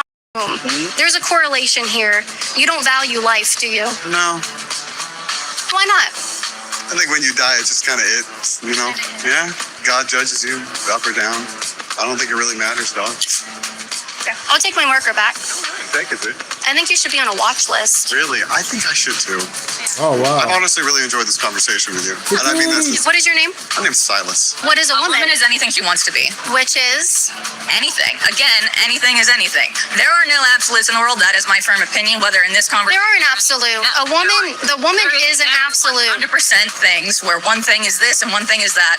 There is always some difference where things can be one thing or another. What is a man? Is that a better question to ask you? No, I think it's the exact same question on the other side. A man is a man. But when someone says, I'm a woman, what does that mean that they are? That means they're a woman. Which is what? I mean, nothing beyond that without knowing. Can you define woman without using the term woman? I have no interest in doing that. But it's important if we're saying that men can be women and women is this weird idea out here, there's no abstract to it. We got to know what it is. When someone says, I'm a woman, what does that mean that they are? Why do we need to define it? Is it because women us feel more comfortable? Because truth matters.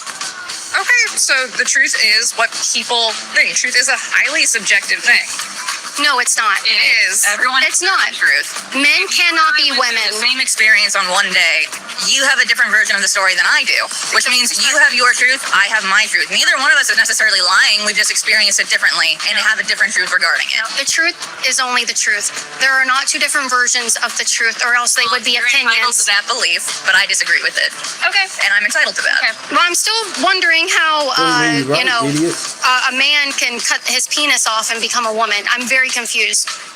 I mean, I think that's a question for medical professionals, not for random people on the street. Well, if you guys could define what a woman is, we could start there. I have no interest in that, like I said. You're not going to convince me to do it anyway. You can't. Exactly, you can't. That's kind of the point. Yeah, you can't define what, but I can. Okay. It's an adult human female. I disagree. Okay, then prove me wrong. I don't feel like it. It's because you can't prove me wrong because you know I'm right, guys. No, I don't feel like proving you wrong because, again, people have different opinions. Okay, well, here, actually, on the board, you also said yes to no limits on an abortion. What type of person would go in to get an abortion?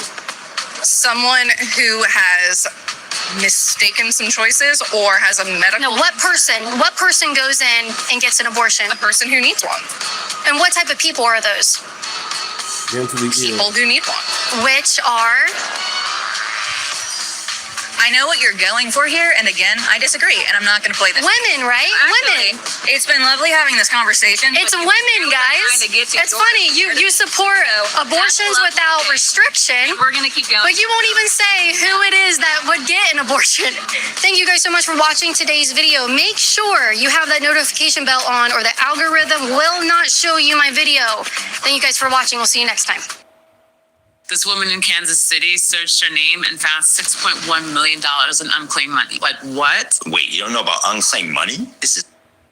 There's a 5-alarm fire burning inside the Democrat Party right now, and it's not one crisis, it's multiple disasters happening simultaneously. Stick them to the very end of this video because we're going to see how more and more Democrat operatives are frantically hitting the panic button before the midterms. We're talking historically low poll numbers. We're talking bankruptcy for their national committee, a collapsing voter registration base, and now they're witnessing the loss of a state they've counted on for decades, without which they'll never win the presidency again.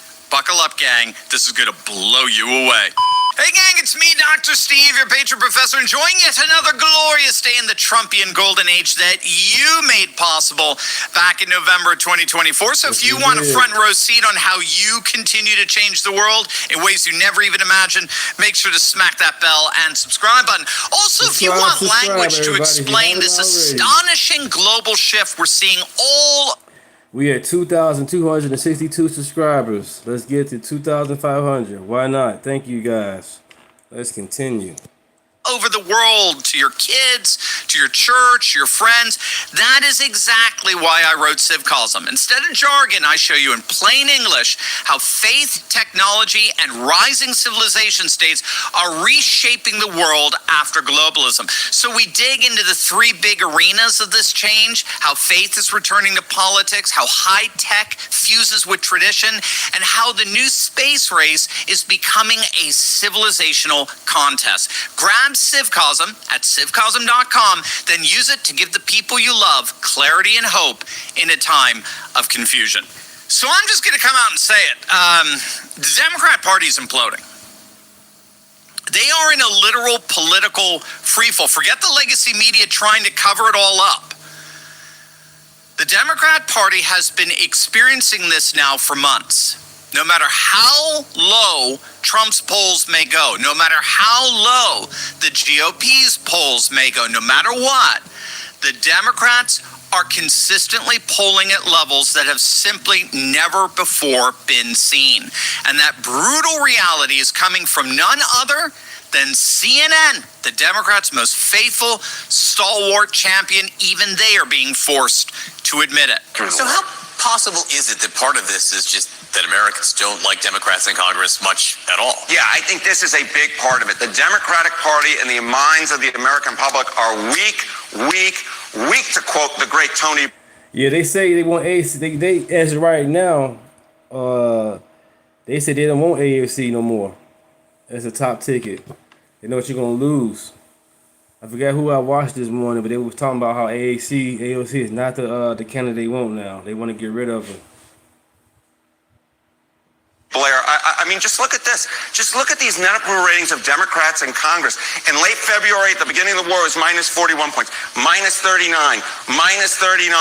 And so you're just looking at these numbers right here, and you go to yourself, no wonder what's going on at this point, that Democrats simply cannot take the ball and run with it and actually in the polls be trusted more than run, because the Democrats in Congress simply are not well liked. In fact, these are the three lowest on record in terms of percentage points for the approval for Democrats in Congress. So it all puts together a picture. Donald Trump and Republicans may not be liked, but Democrats in Congress are really hated. Democrats in Congress are really hated. Straight into my veins.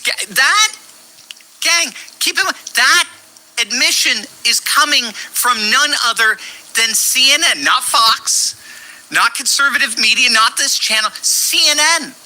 And it's all based on actual polling. Yeah, I found the video. I'm going to play it after this. I found the video where it's talking about how AOC may not be the top ticket no more. This might be the right one, but I'm going to play it after this. It should be it. And here's the part that should terrify every Democrat strategist in Washington. Democrats themselves are turning on their own party. This isn't a matter of just Republicans and independents ragging on the Democrats. It's their own membership that's souring on the party. A Gallup poll found Democrats' positive views of their own party have dropped by double digits, roughly 12 points just this year alone, to now the lowest reading in that question's history dating back to 2001. Again, these are, do you see the trend? These are historic lows for a party that is in complete disarray. You need the proof? Take a look at this. If this isn't a 5-alarm fire, I don't know what is. The DNC is bankrupt. The DNC is bankrupt. They've been forced to put up their own Washington, D.C. headquarters as collateral for a $15 million loan precisely because they're out of cash. They're that broke. Bro. It's the largest off-year loan the DNC has ever taken out in its history. You see the historical pattern here. Again, we're looking at historic crisis after historic crisis. As of June 30th, the DNC sat with $18.5 million in debt against just $16.3 million in cash raised on hand. Compare that to the RNC, which had $130 million in cash and zero debt. Zero. They're outraising the Democrats 7-1. Yeah, New York is upset, but they. And it's not just money and favorability, it's no every free buses, metric. No free housing. The National Republican Congressional Committee found that in the 28 most competitive House districts in the country, Democrats had a 733,000 voter registration edge back in 2020. Today, that entire edge is gone. Want to know how you personally can help protect the integrity of our elections? Americans are right. That entire edge is gone. In fact, the Republicans right now hold a small advantage, but they have obliterated that 730,000 voter registration advantage for the Democrats. Gone. And again, this is mirroring the national trends. NBC News is reporting that since the last election, over 1 million voters have left the Democrat Party and joined up with the GOP. And that, of course, is on top of the 2.5 million voter registration swing away from the Democrats towards the Republicans leading up to 2024. And with all of these polling and voter registration trends, the Democrats are now beginning to see some of their most important states that they've relied on as blue walls against the Republicans for decades, they're beginning to flip.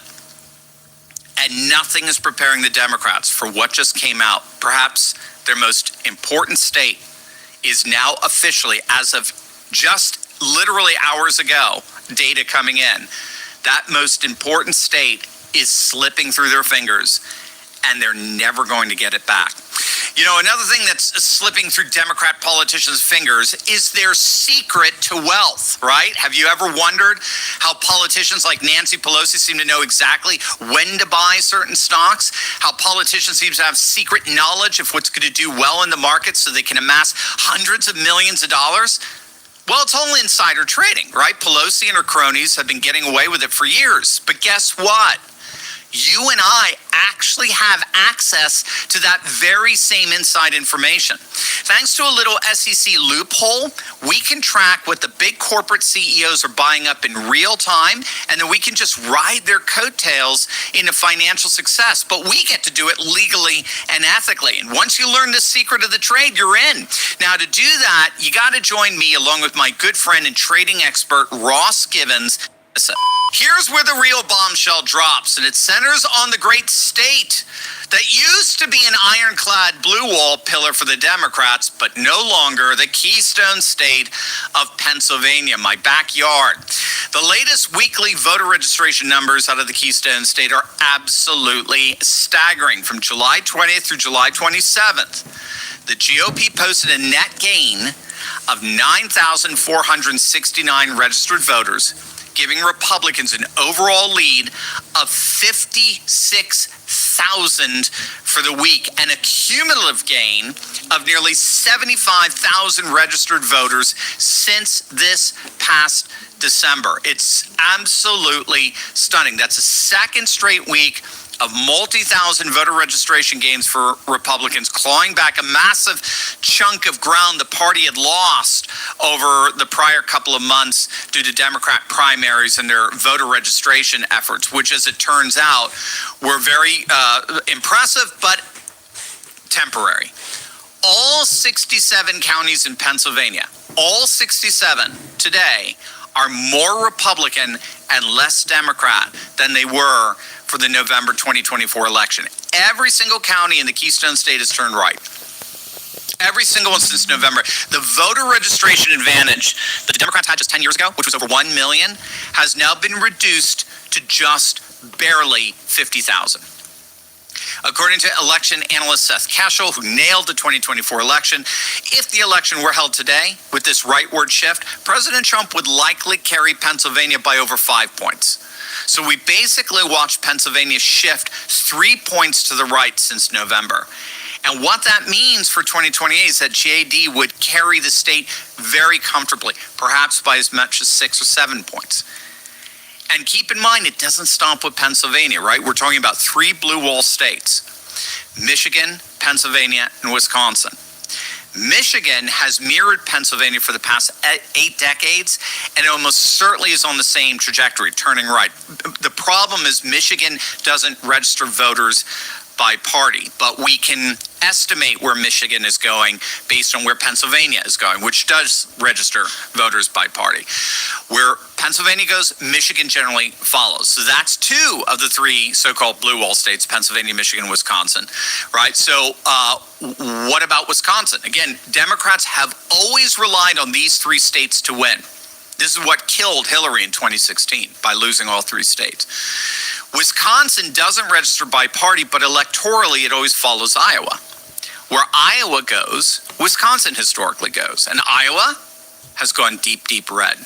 Iowa Republicans currently hold more than 180,000 active voter registration advantage over Democrats. It's a double-digit percentage point gap that's among the highest this century for Iowa. Trump beat Kamala Harris by 13 points back in November in Iowa. Today, it would probably be more like 15 points. So the pattern is, as Iowa goes, Wisconsin follows. As Pennsylvania goes, Michigan follows. And Pennsylvania, which had a near million Democrat voter registration advantage back in 2016, that advantage has shriveled to just 50,000 today. It's astonishing. So we're going to have an officially red Pennsylvania. There's no stopping this. We're going to have an officially red Pennsylvania in the very, very near future. And here's why this matters more than any other data point. Many of you, if you've been part of this channel for quite some time, and if not, make sure to smack that bell and subscribe button. But you'll know voter registration is the single most accurate predictive indicator we have for turnout and outcome of elections. People don't register with one party only to turn around and vote for the other party months later. That's just not the pattern that we see, right? What we saw play out in November 2024 was this massive GOP voter registration surge, and then this massive popular vote win for Trump. And it's happening again, heading into the 2026 midterms. Now, keep in mind, without Pennsylvania, Democrats would be permanently shut out of executive power for the foreseeable future. There is no viable path to 270 electoral votes for a Democrat apart from Pennsylvania. So we most certainly have a 5-alarm fire here. Whether it's the midterms or whether it's the White House, we're looking at historic voter loathing. We're looking at a bankrupt DNC. We're looking at a collapsing registration base, and now the loss of their most sacred blue wall stronghold, all happening at once. So what do you guys think? Let me know in the comment section below. I want to hear what you say. And make sure to sign up for that free training where Welcome to Fader, where you can listen to your favorite radio stations without interruptions. Yeah, she's a tip. Shocking 2028 poll shows Alexandria Ocasio-Cortez leading the Granite State and leaving former Vice President Kamala Harris way in the dust. And AOC isn't exactly running from the attention. There was a UNH poll that came out that had you surging in 2028. When you see that, what do you think? I feel very, humbled by the support of everyday people. I think that, polls go up, polls go down. That's kind of part of how all of this works. Joining me now, Democratic strategist David Carlucci and Republican strategist Luke Ball. Luke, I'll start with you on this. Very interesting to see the first in the nation primary state of New Hampshire eyeing AOC, and she's showing a lot of humility. Your thoughts? Yeah, the socialist flukes have become the figureheads in the Democrat Party. And in the midterm elections coming up, the Democrats have to battle on two fronts. They have to defeat the Republicans, but they're also waging a civil war within their own party. Are they going to continue supporting candidates in the DSA like AOC and Mamdani and a whole host of other candidates who have won their primaries, I think well over 36 across the nation? Or are they going to get back to their more moderate centrist roots? And as Republicans are starting to wage their battle against the communications efforts that the Democrats have thrown at them and the messaging points, I think that we have a stronger position to come in and point out the hypocrisy that the Democrat socialists want to raise costs on Americans while Republicans are fighting to lower costs. David, you know, AOC certainly has name recognition. To a certain extent, she has momentum. She's not exactly the fresh face, but people know who she is. And now with some of the fresh faces being quite a bit more controversial and more radical, she seems like the more moderate socialist, if you will. Yeah, she's attempting that, but it ain't gonna work. We know exactly who AOC is, but I want to talk about this because now we have seen that AOC is beginning to win in some polls. Okay, and that is going to be quite interesting to watch play out because I can guarantee you this: the Democrat Party establishment does not want these folks winning, and they're quietly, and I emphasize quietly, pushing back against the communists taking over the party. For example, Democrats are erupting in civil war here, war mode, as the DNC just infuriated leftists by selecting South Carolina as the first 2028 primary state for the party. South Carolina is far less likely to go for a socialist than other primary voters. And socialists are fuming, saying the DNC is trying to rig the 2028 election for the establishment. The Democrats are clown cards. Obvious at this point, they want to reinstall Kamala. Welcome back. Democrats poised now to make South Carolina the first 2028 primary. A DNC rules panel has just approved the change moments ago, ending Iowa's decades-long run at the front of the calendar. A final vote on this expected at the DNC summer meeting. Yeah, you got James Carville, if I'm saying this right. He don't like this DSA bullshit going on. The man is furious. And that's crazy because, man, he don't like Trump at all. He wants the Democratic Party. He wants the Democratic Party to win so bad. But he wants the party to win like this. You got James Carville saying he wants the Democratic Party to win like this. That speaks volume. That's dangerous. Because he definitely got Trump derangement, but yet he don't like how the party is going. The Democratic Party is going. He don't like it. Wow. Taking place next month, that will solidify the Dems' first primary since 2020. Yeah. Oh, yeah, overtime. So they're making some changes to try to kind of tamp down what these communists are doing, but they're not, just really, really out in public saying a bunch of things. And when I say that, I mean like the Hakeem Jeffries of the world, right? Because there are some folks who are coming out and speaking out against what is happening in the Democrat Party. Folks like James Carville, for example, Bill Maher. These people are paternalistic, and it's a bunch of overeducated little white turds who think they know more than other people know, and they know what's wrong. And they're going to go and then you got, they're talking about indicting Netanyahu.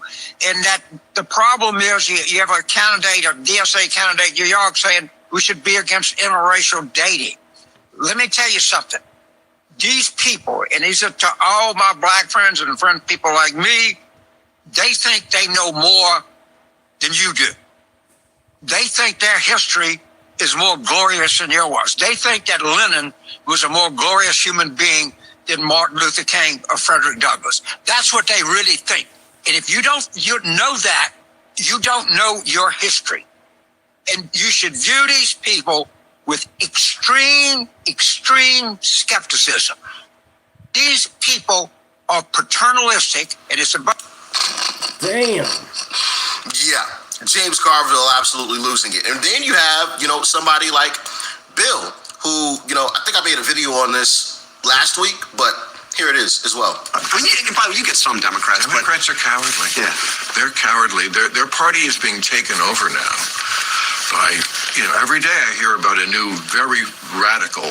I feel very good about, like 10 whatever years ago, like I did lose fans because, I wasn't going to go along with some of this crazy stuff on the left too. I didn't change really on what I thought about the right, but I can't sit and just not notice stuff, which people seem to want to do because it's all about my team or your team. But yeah, there's some crazy stuff, when we're cheering for the Intifada, I'm out. So that's Bill, right? Coming out and speaking out against these folks. And then, of course, I'm sure you guys remember Van Jones did the same thing live on air on CNN.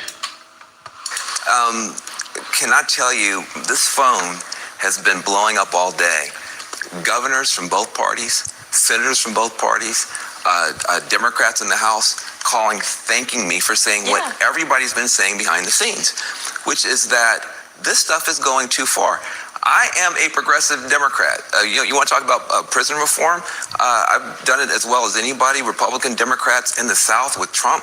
I've done prison reform. I never said have no prisons. Where are you going to put the Klan?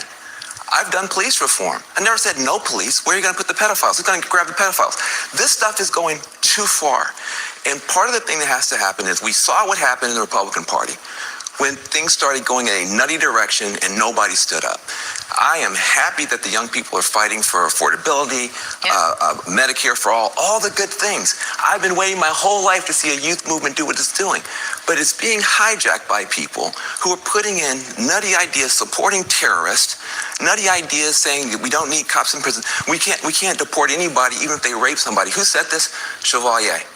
Where does Chevalier? Chevalier is going to is the Democratic nominee. Sorry, DSA nominee for Congress now from the Bronx, New York. I just want to say that.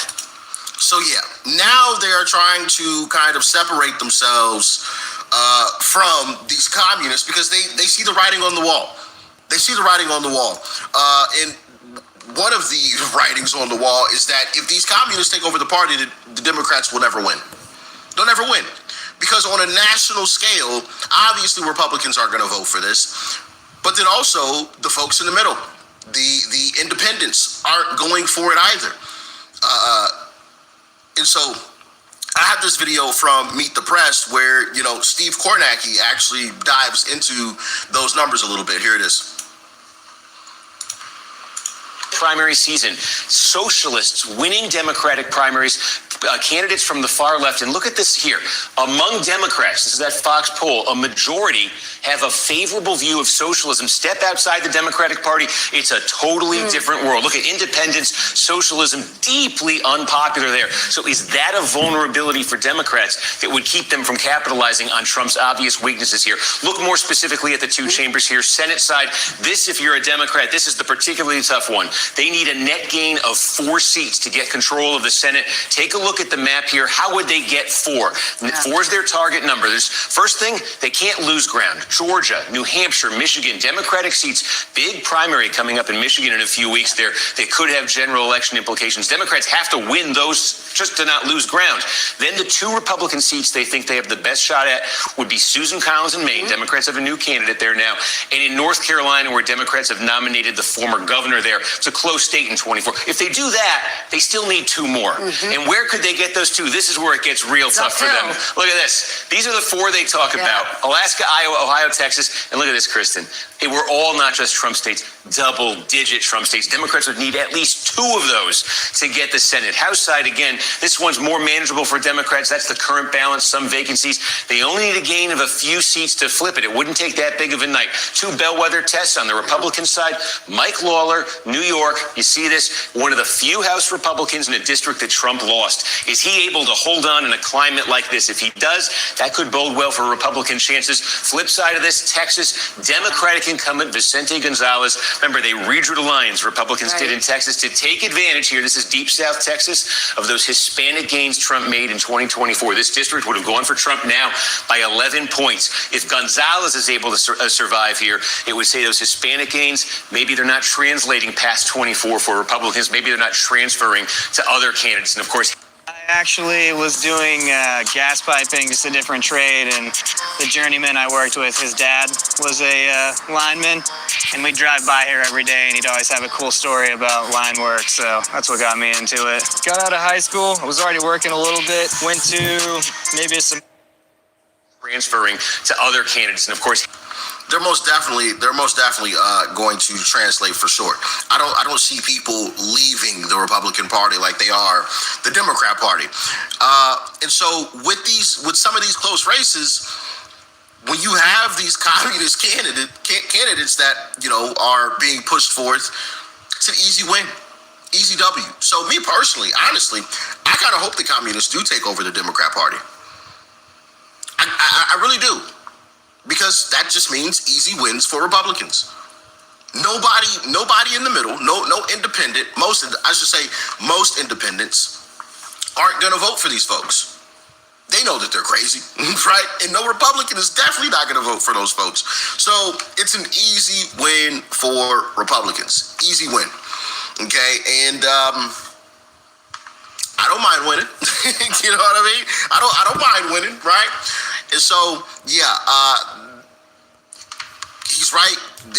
We have an important race coming up in Michigan. I believe it's the 7th of August, if I remember correctly, where we're going to see, you know, is the establishment going to win out, or are the communists going to win? Right now, I believe, according to the polls, the communists are in the lead.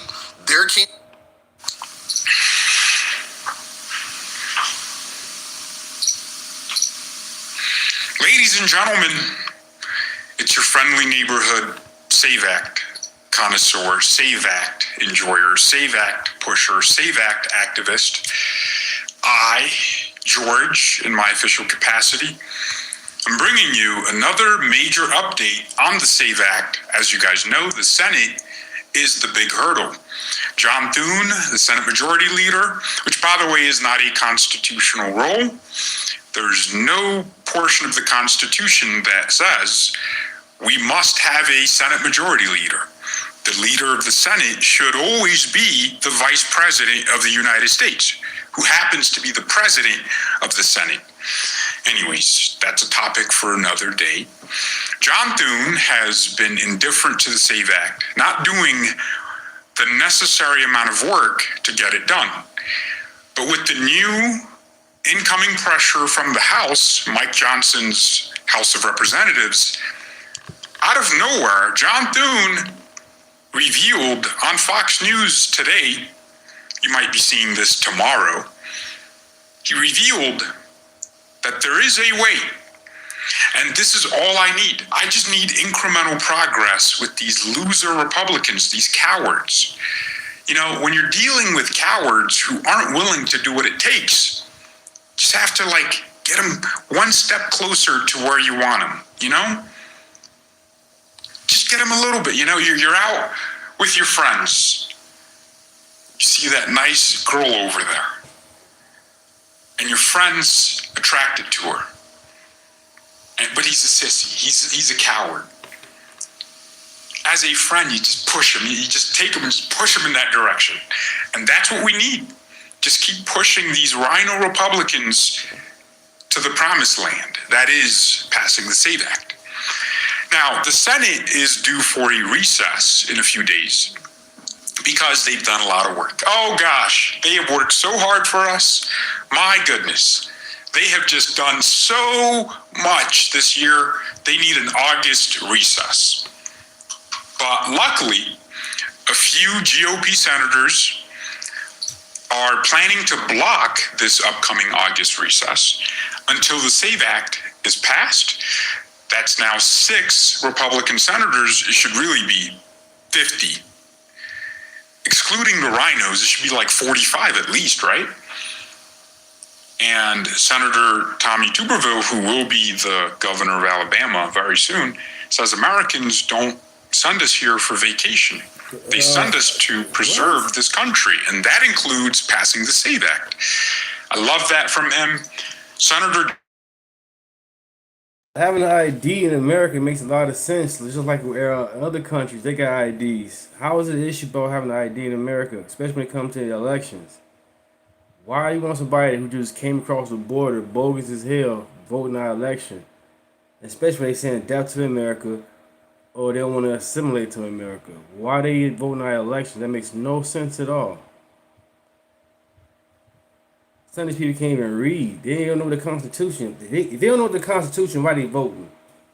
What the hell? You had to pass the 8th grade to pass the Constitution test. You had to take the Constitution test to pass the 8th grade. That was one of the requirements. The Constitution to pass the 8th grade was one of the requirements to graduate. What happened to that? Is also pushing for the SAVE Act, going on CBS and saying what everyone is thinking. If you're struggling with depression and not feeling the comfort and peace that you need, meet with missionaries like me from the Church of Jesus. Yes, and saying what everyone is thinking. In my opinion, for both sides to have credibility in the elections, we need to do two things and only two things. Number one, you have to prove you are who you say you are in order to register to vote and to vote. And number two, however you decide to vote, that's up to the states. We need to go back to having an election day, not an election month. We got to know the results of the election that night or shortly thereafter if it's close. That to me is what the SAVE Act is all about. Precisely. I wish every senator could think like John Kennedy, Mike Lee, Tommy Tuberville, all of these guys. But you know what the Senate wants? The Senate Majority Leader, John Thune, and the leadership in the Senate, they want this recess, ladies and gentlemen, because they think they deserve a break. But secondly, they're saying that... Right, they want the illegals to vote. That's why Chuck Schumer calling it Jim Crow 2.0. Like, you know that's the Democrat Party. You know that, right? Jim Crow is the Democrat Party. But he gonna call it 2.0. Because he know he on bullshit. He want the motherfucking illegals to get in to vote to keep them in power. But now it's backfiring. And I'm glad. But that's crazy because years ago, I had played a video before already on this chat where Chuck was like all for the voters ID and against the immigrants voting. But since he got more money and I guess you can say, a little power, now it's reversed. It's crazy. They need time for incumbents to campaign in the states they are up for re-election. And that's just so hilarious to me. Because I can't think of a better way to campaign than just pass the SAVE Act, do your job. Anyways, here's what John Thune said on CNN about nuking the filibuster, and then I'll show you him saying the Save America Act likely needs to be passed under reconciliation, which just requires 50 votes. And he says there's a possibility. Let me first show you him talking about the filibuster here. You don't have the votes? Well, we don't. And I've actually I've had this conversation with the president many times, I think, as you know. And I actually suggested at one point that his team come up and sit down and visit with some of my colleagues. So they came up, met with about 20 Republican senators, and 15 were no on getting rid of the filibuster. The votes aren't there to do it. I know he thinks he can persuade people, but there are a lot of folks who are this is a hard position for a lot of Senate Republicans. All right, Majority Leader Thune. This is such a coward's answer. You are the Senate Majority Leader, the head of the Senate, part of the legislative branch, which is separate from the executive, which the president is the head of, and you're expecting the president to be the one to take up that responsibility of convincing your members in your conference? Anyways, here is John Thune saying there is a possibility through reconciliation. And this is what I meant by let's just keep trying things. Because all out of nowhere, this guy went from we can't pass it, we can't get enough votes to saying We can get it through reconciliation. Well, and I think probably the best path to success is through budget reconciliation. And we can't do everything in budget reconciliation, but we can do parts of it. The one thing about the talking filibuster, and it hasn't been used in something like 100 years. People point to the Civil Rights Act of 1964, but that it actually was done in a regular order. They invoked cloture, passed it that way. But you turn control of the floor over to the Democrats. It's not only unlimited debate. Rollo, what happened to him, man? The man left the chat. That's crazy. I guess too much truth. It's unlimited amendments, and the Democrats will have a long list of amendments. And so every time they get an amendment, get it considered, gets disposed of, the clock resets. Every Democrat can give 2 hours of speeches, so that's 47 or times 2, 94 hours of speeches. And then every time you have a vote on an amendment, you go back, start all over again. So the Democrats, this is something that they're salivating over the opportunity to have is a talking filibuster. So that isn't the best path in my view. And frankly, I don't think we probably have the votes in the Senate among Republicans even to get on a talking filibuster. But I do think we have a possibility through budget reconciliation to get some of this done. If you could go either way, are you as leader, are you trying to work with the rest of the Senate to get it done? We are, and I think, we've had it up now. It was a pending business in the Senate for over 2 weeks, late February, early March. We had 5 votes on it. We voted on photo ID. We voted on photo ID and citizenship to register. We voted on the entire SAVE Act 2 different times, and we also voted on no boys and girls sports. So we've had 5 votes, portions of or all of the Save America Act.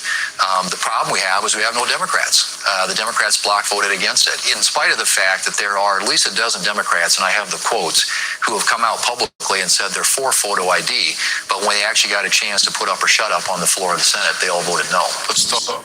So, reconciliation, ladies and gentlemen, which bypasses the filibuster because it deals with the budget, right?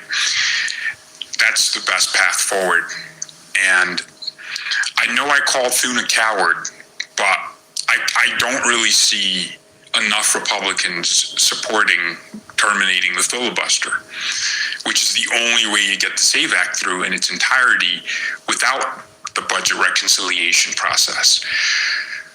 The other way to get the SAVE Act through is to attach it to every piece of legislation that goes to the Senate. And for the House to just hold its ground and say, we're not going to pass anything through the House unless the SAVE Act's in it, which means the Senate is going to have to do something. Democrats, they'll want to shut down the government. They love that. They love having nothing pass in the Senate. So they would happily filibuster, but if it's legislation that the Democrats promised to their constituents. Yeah, when it came to Chicago, you had motherfucking people that even live in Chicago rioting. I'm looking like, I know Madison and Laramie. I was a barber. Did security on Madison and Laramie for years. And these people coming out of nowhere, out of left field, breaking into buildings, burning up shit. I'm like, what the hell are these people? Where they come from? Like, you don't live in this neighborhood. You don't live nowhere near. I know about Oak Park, Forest Park. You know your people, man. And these people that came to Chicago, they tore up Chicago and do not live in Chicago. They probably didn't even live in Illinois. And that's the sad thing, man. And these people are cool with it. I'm like, you know they don't live here, right? It's cool. No, it's not. You just want to go ahead and let them break in so you can go ahead and steal too. Stupid. Then I can see a scenario where they're like, all right, well, we can get a portion of it. Maybe. That's a maybe, but the budget reconciliation process is our best shot at getting the majority of the major items in the SAVE Act through. President Trump maintained his pressure on John Thune on Air Force One today, saying he just needs to get his job done. Up until the 20th century, women in America and pretty much all over the world were treated.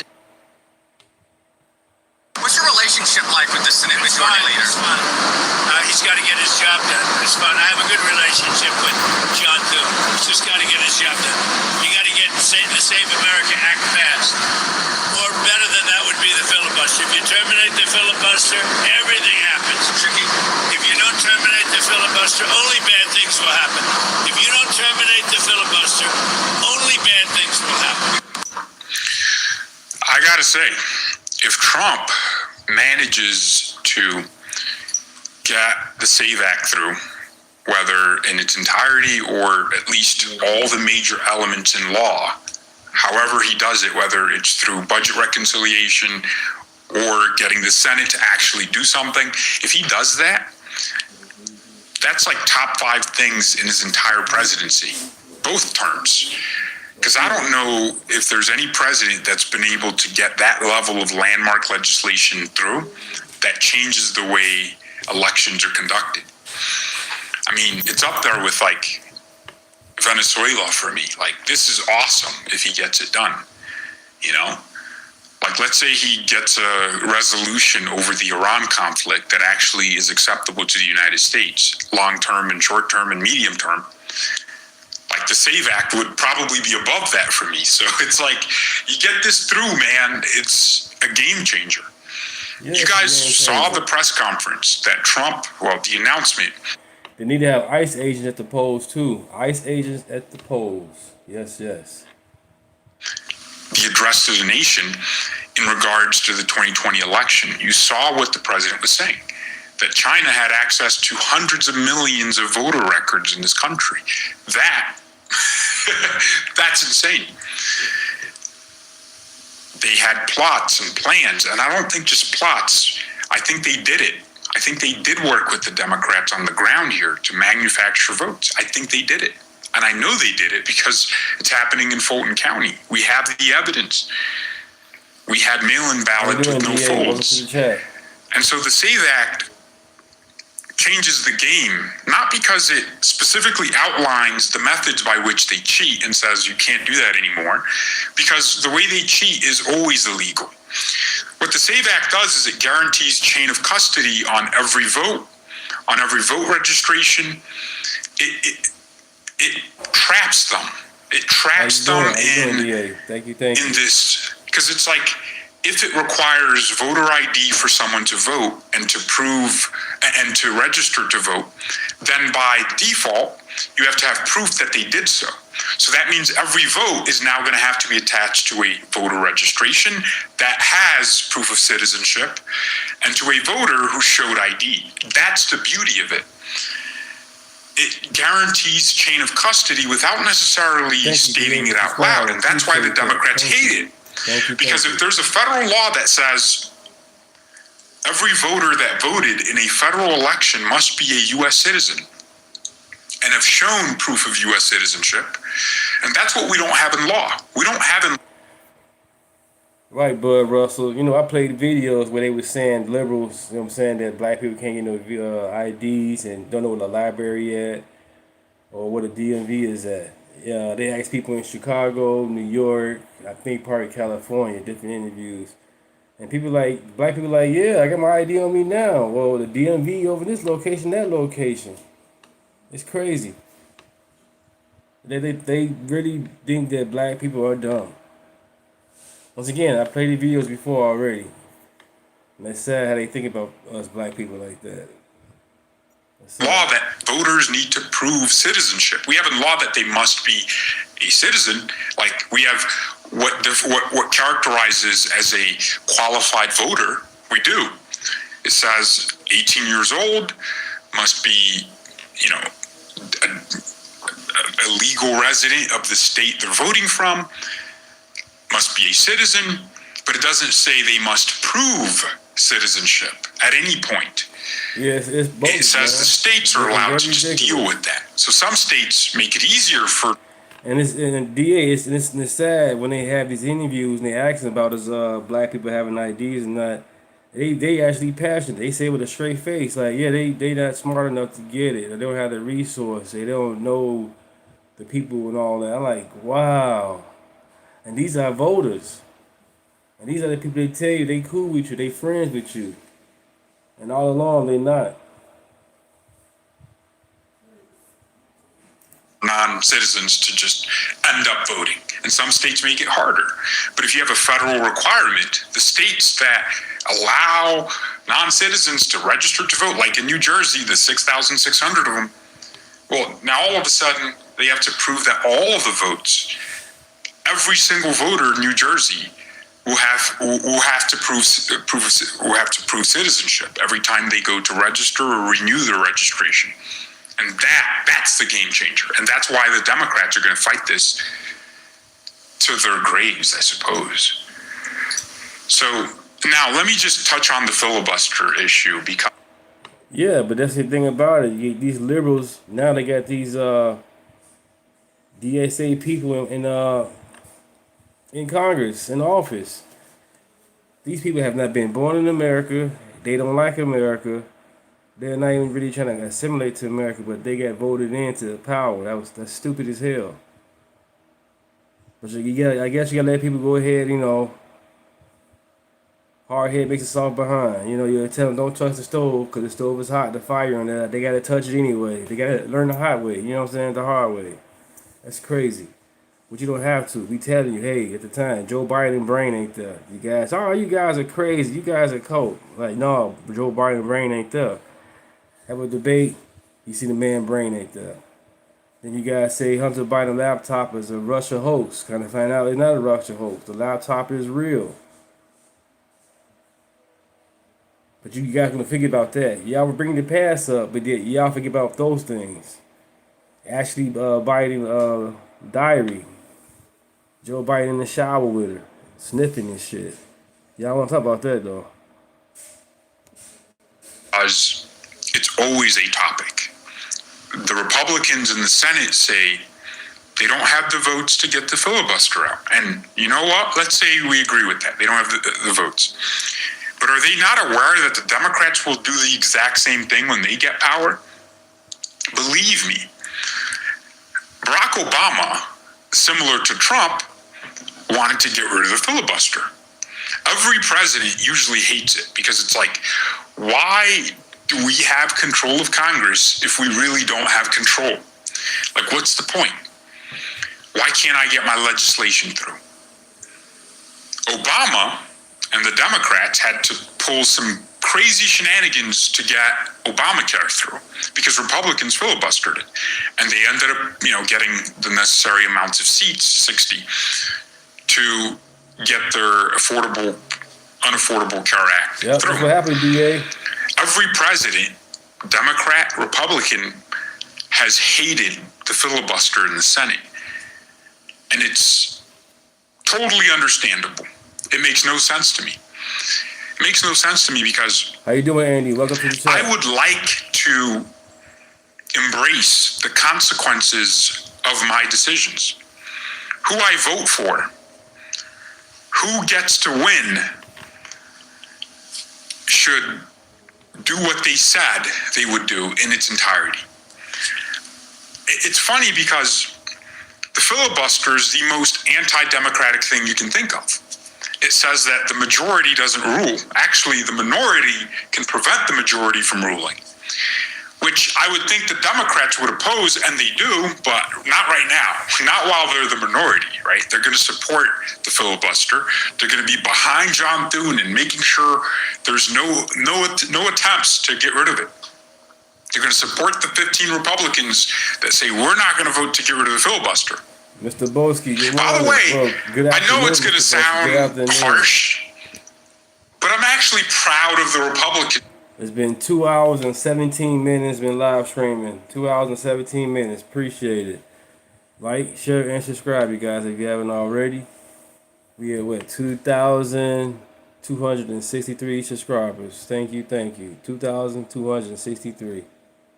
Thank you.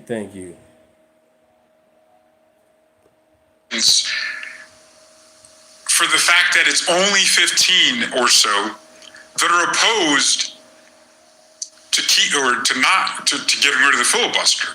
Like it's. Oh man, I get all types of flags, man. I went to my wife's grandmother's birthday party. Her birthday party is 4th of July. She turned 98 years old. No, take it back. 89. My grandma turned 98, which is July 19th. She turned 89 years old.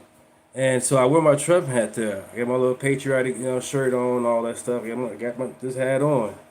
And my wife, auntie, put it to the side, actually like, why he has that hat on? She like, because it's 4th of July. He's a patriot.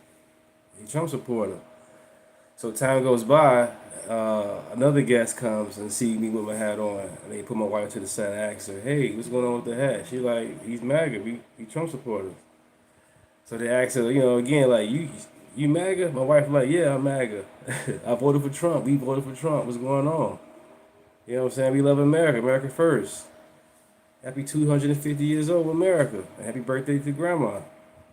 So yeah, I got flack wearing my hat. Chicago, here on the chat, people be hating on me, or just crazy. You know what I'm saying? I don't get it, because I think for myself, because I get off the plantation.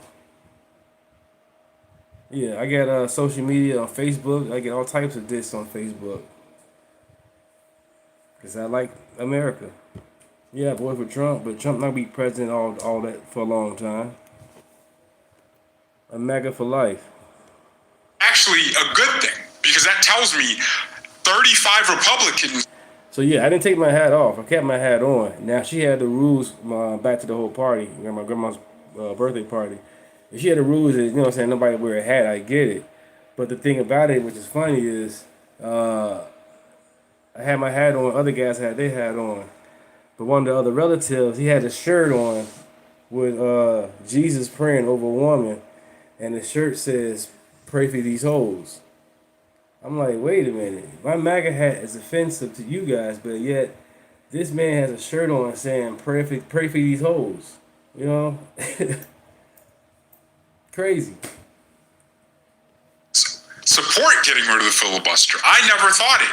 I thought maybe the radicals, the usual suspects, the Mike Lees, the patriotic senators. But when I had with my hat a few times here in Rockford, Parade, people was like, "Man, nice hat, thumbs up," taking pictures with me. So Rockford, has his moments, but Rockford is definitely more conservative than Chicago. And you can't compare Rockford to Chicago anyway, because it's 100,000 people here, and Chicago is 3 million. It's a big difference. But people want to compare them. I don't get it. 3 million to 100,000. Statistics are not the same. You cannot compare. It'd be them and like 5 of them. But the fact that only 15 Republicans are keeping this filibuster thing alive, I think that's impressive. I think that's actually a good sign, because maybe in like 3 Senate cycles, those 15 Republicans will be no more. Most of them are getting to that age where, look, one little fall, I'm not hoping it, I'm not saying that's what I want, but one little, trip, and they're meeting their maker. Or for some of them, they're meeting their master, Satan, because they're not, some of these Republicans, they're not going to heaven.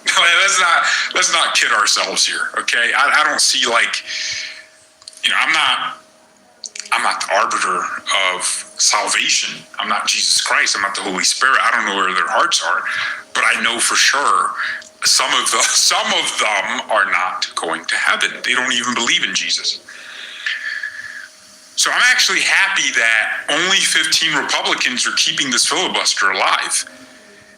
In 10 years, if Republicans control the Senate and the White House and the House, right, we could get rid of the filibuster.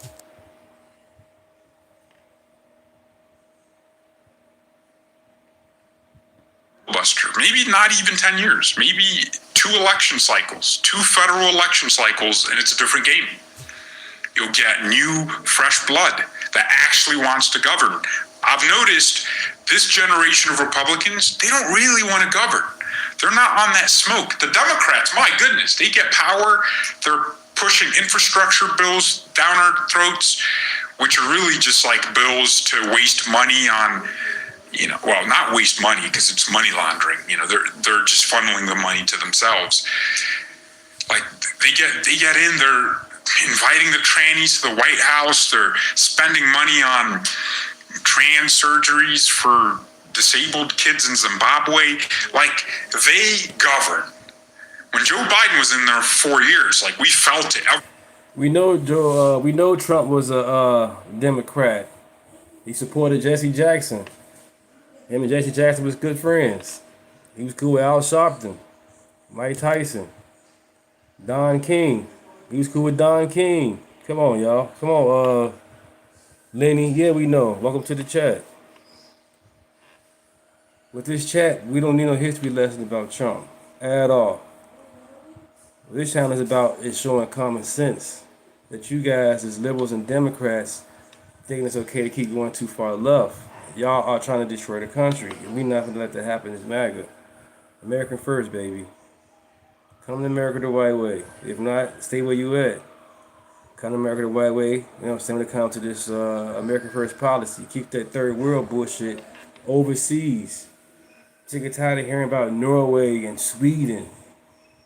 That's over there. We're in America. Why are we comparing ourselves to these people? Makes no sense. They don't have the Constitution how we have ours. Our Constitution is great. Some of these people overseas, you can't talk and say what you're saying without getting your shit messed up. I think China was a credit score. Oh man, America's a great place. And I said this shit yesterday. Some of these people keep on talking about Norway and Sweden and other places. Never been out of America. Or people talking about the ballroom in D.C. You haven't been in D.C. You ain't been to the White House, but you're so concerned about the ballroom being done. Or the reflecting pool being clean. You ain't been there, so what do you care about it? But people gonna jump in because it's a popular situation. I get it, but do your research on it if you're gonna jump in it. Make yourself look intelligent, sound intelligent. Every day we were like, Chuck Schumer's majority leader. Baby. Hakeem Jeffries it was Nancy Pelosi. But it's like you felt it. But when the Republicans got in, every time they get in, it's the same story. Same story in Trump's first term. Can I get the border wall? No, not really. You'll get some money and not enough. And it's like, but the Democrats just do it, you know? They want something. They want 50 million voters for the future. They open the border and invite the entire world to invade the country. Not necessarily. Yeah, that's the Democratic side. Democratic side, let anybody come on in. You got Ian Omar. She was a refuge, you know what I'm saying, from Kenya, whatever. At the age of 17, she comes to America. Now she living the American dream. But she keep on talking about goddamn Somalia. That's crazy. Her legion is still attached to Somalia. I get that's part of your history and all that, but you're an American now. Stop dissing America. Really focusing on the political consequences of that decision, but knowing it's almost irreversible. And it's impressive. You have to respect it. Game recognizes game. What's up? I respect the Democrats for when they get power, they actually use it. But the Republicans, what's the point of us? Like John Thune and the Senate leadership says, we need the August recess. So no, yeah, come here the right way as far as the American dream. You can't just all of a sudden cut the line and then all of a sudden get the American dream. That's not how that works. You got to earn your shit just like everybody else. You got many people that's been here for like 40 years. They looking like I've been 40 years and this guy just jumped the line and all of a sudden now he gets all the benefits. That's not how that works. That's crazy.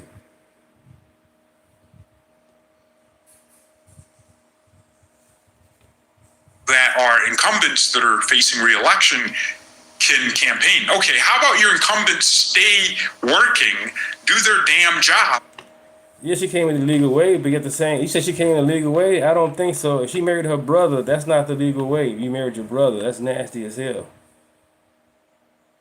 That's probably why their forehead's big as hell. They having sex with each other. That's sick. Allegedly. I don't know. But she keep on dissing America, man. So why you defending her? She disses America a lot. Period. These politicians, they work for us. We vote these people in. They work for us. So if we ask you a question about where the money at, they should tell us. Our taxpayer money is going to them. Where is the money? What's going on, Omar? Why is it $19 billion, you know what I'm saying, being shipped out of Minnesota to Dubai and other places? Really? I thought you were going to feed the kids. And then how you feeding the kids And 80% of y'all on welfare anyway. So what money are y'all fundraising if 80% of y'all on welfare? Make that make sense. How you feeding the kids with what? You already getting free money already. So you getting free money with free money. Crazy. And that's the campaign material. You don't have to go promise to do things. You can just do them and earn votes, earn my vote. Who's excited to go vote red? I can totally understand Mike Johnson saying something. Zen hard to find. You don't know me, so trust me. You don't know who I am. I was a Boy Scout. I helped the homeless many a times. I fed the homeless many a times. I worked at shelters. I give out free haircuts. I'm a barber, so you don't know me. So get to know me, you know what I'm saying, before you start talking crazy. And very Christian. Well, I'm definitely a Christian. Something like that. Because I'll be honest, Mike Johnson has tried his absolute best. He has attached the SAVE Act to everything he can. Like Johnson, I had my beef with him before, but with the SAVE Act, he has done his job. He deserves a recess. Give it to the House. But the Senate, what have these mother suckers done? Absolutely nothing. They do nothing for months, and then they're like, oh, we need a break. Break? Get back to work. Get back to work. Where's my whip sound? I don't have my whip sound. I would have been whipping them. Get back to work, slave. All right, let's read some comments here, see what you guys are thinking. It won't pass. They can't let it pass, or the uniparty is finished. Wow, very hopeful of you. Just a Christian says, hi, George, treating you a matcha drink. Keep up the good work. Matcha. You look at me, chocolate Superman, and you think I operate on matcha? No, that's disrespectful. Now that's disrespectful. You think this specimen of muscular angularity, if that's even a thing, is drinking matcha? I'm drinking smoothies. Protein, whey protein. That gives me power. I'm eating steaks. All right, you guys, it's 2 hours, 31 minutes.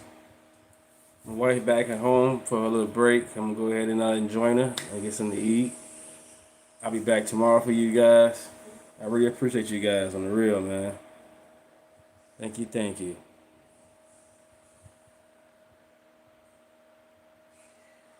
Yeah, every Democrat's a waste of space. Because all they want to do is keep on having people being poor. That's the problem. The Democrat Party want to keep the people poor. They're not trying to elevate nobody. All these damn programs. And nobody's been elevated yet. They're still stuck. But other than that, catch you guys tomorrow, man. Love you. Blessings to all.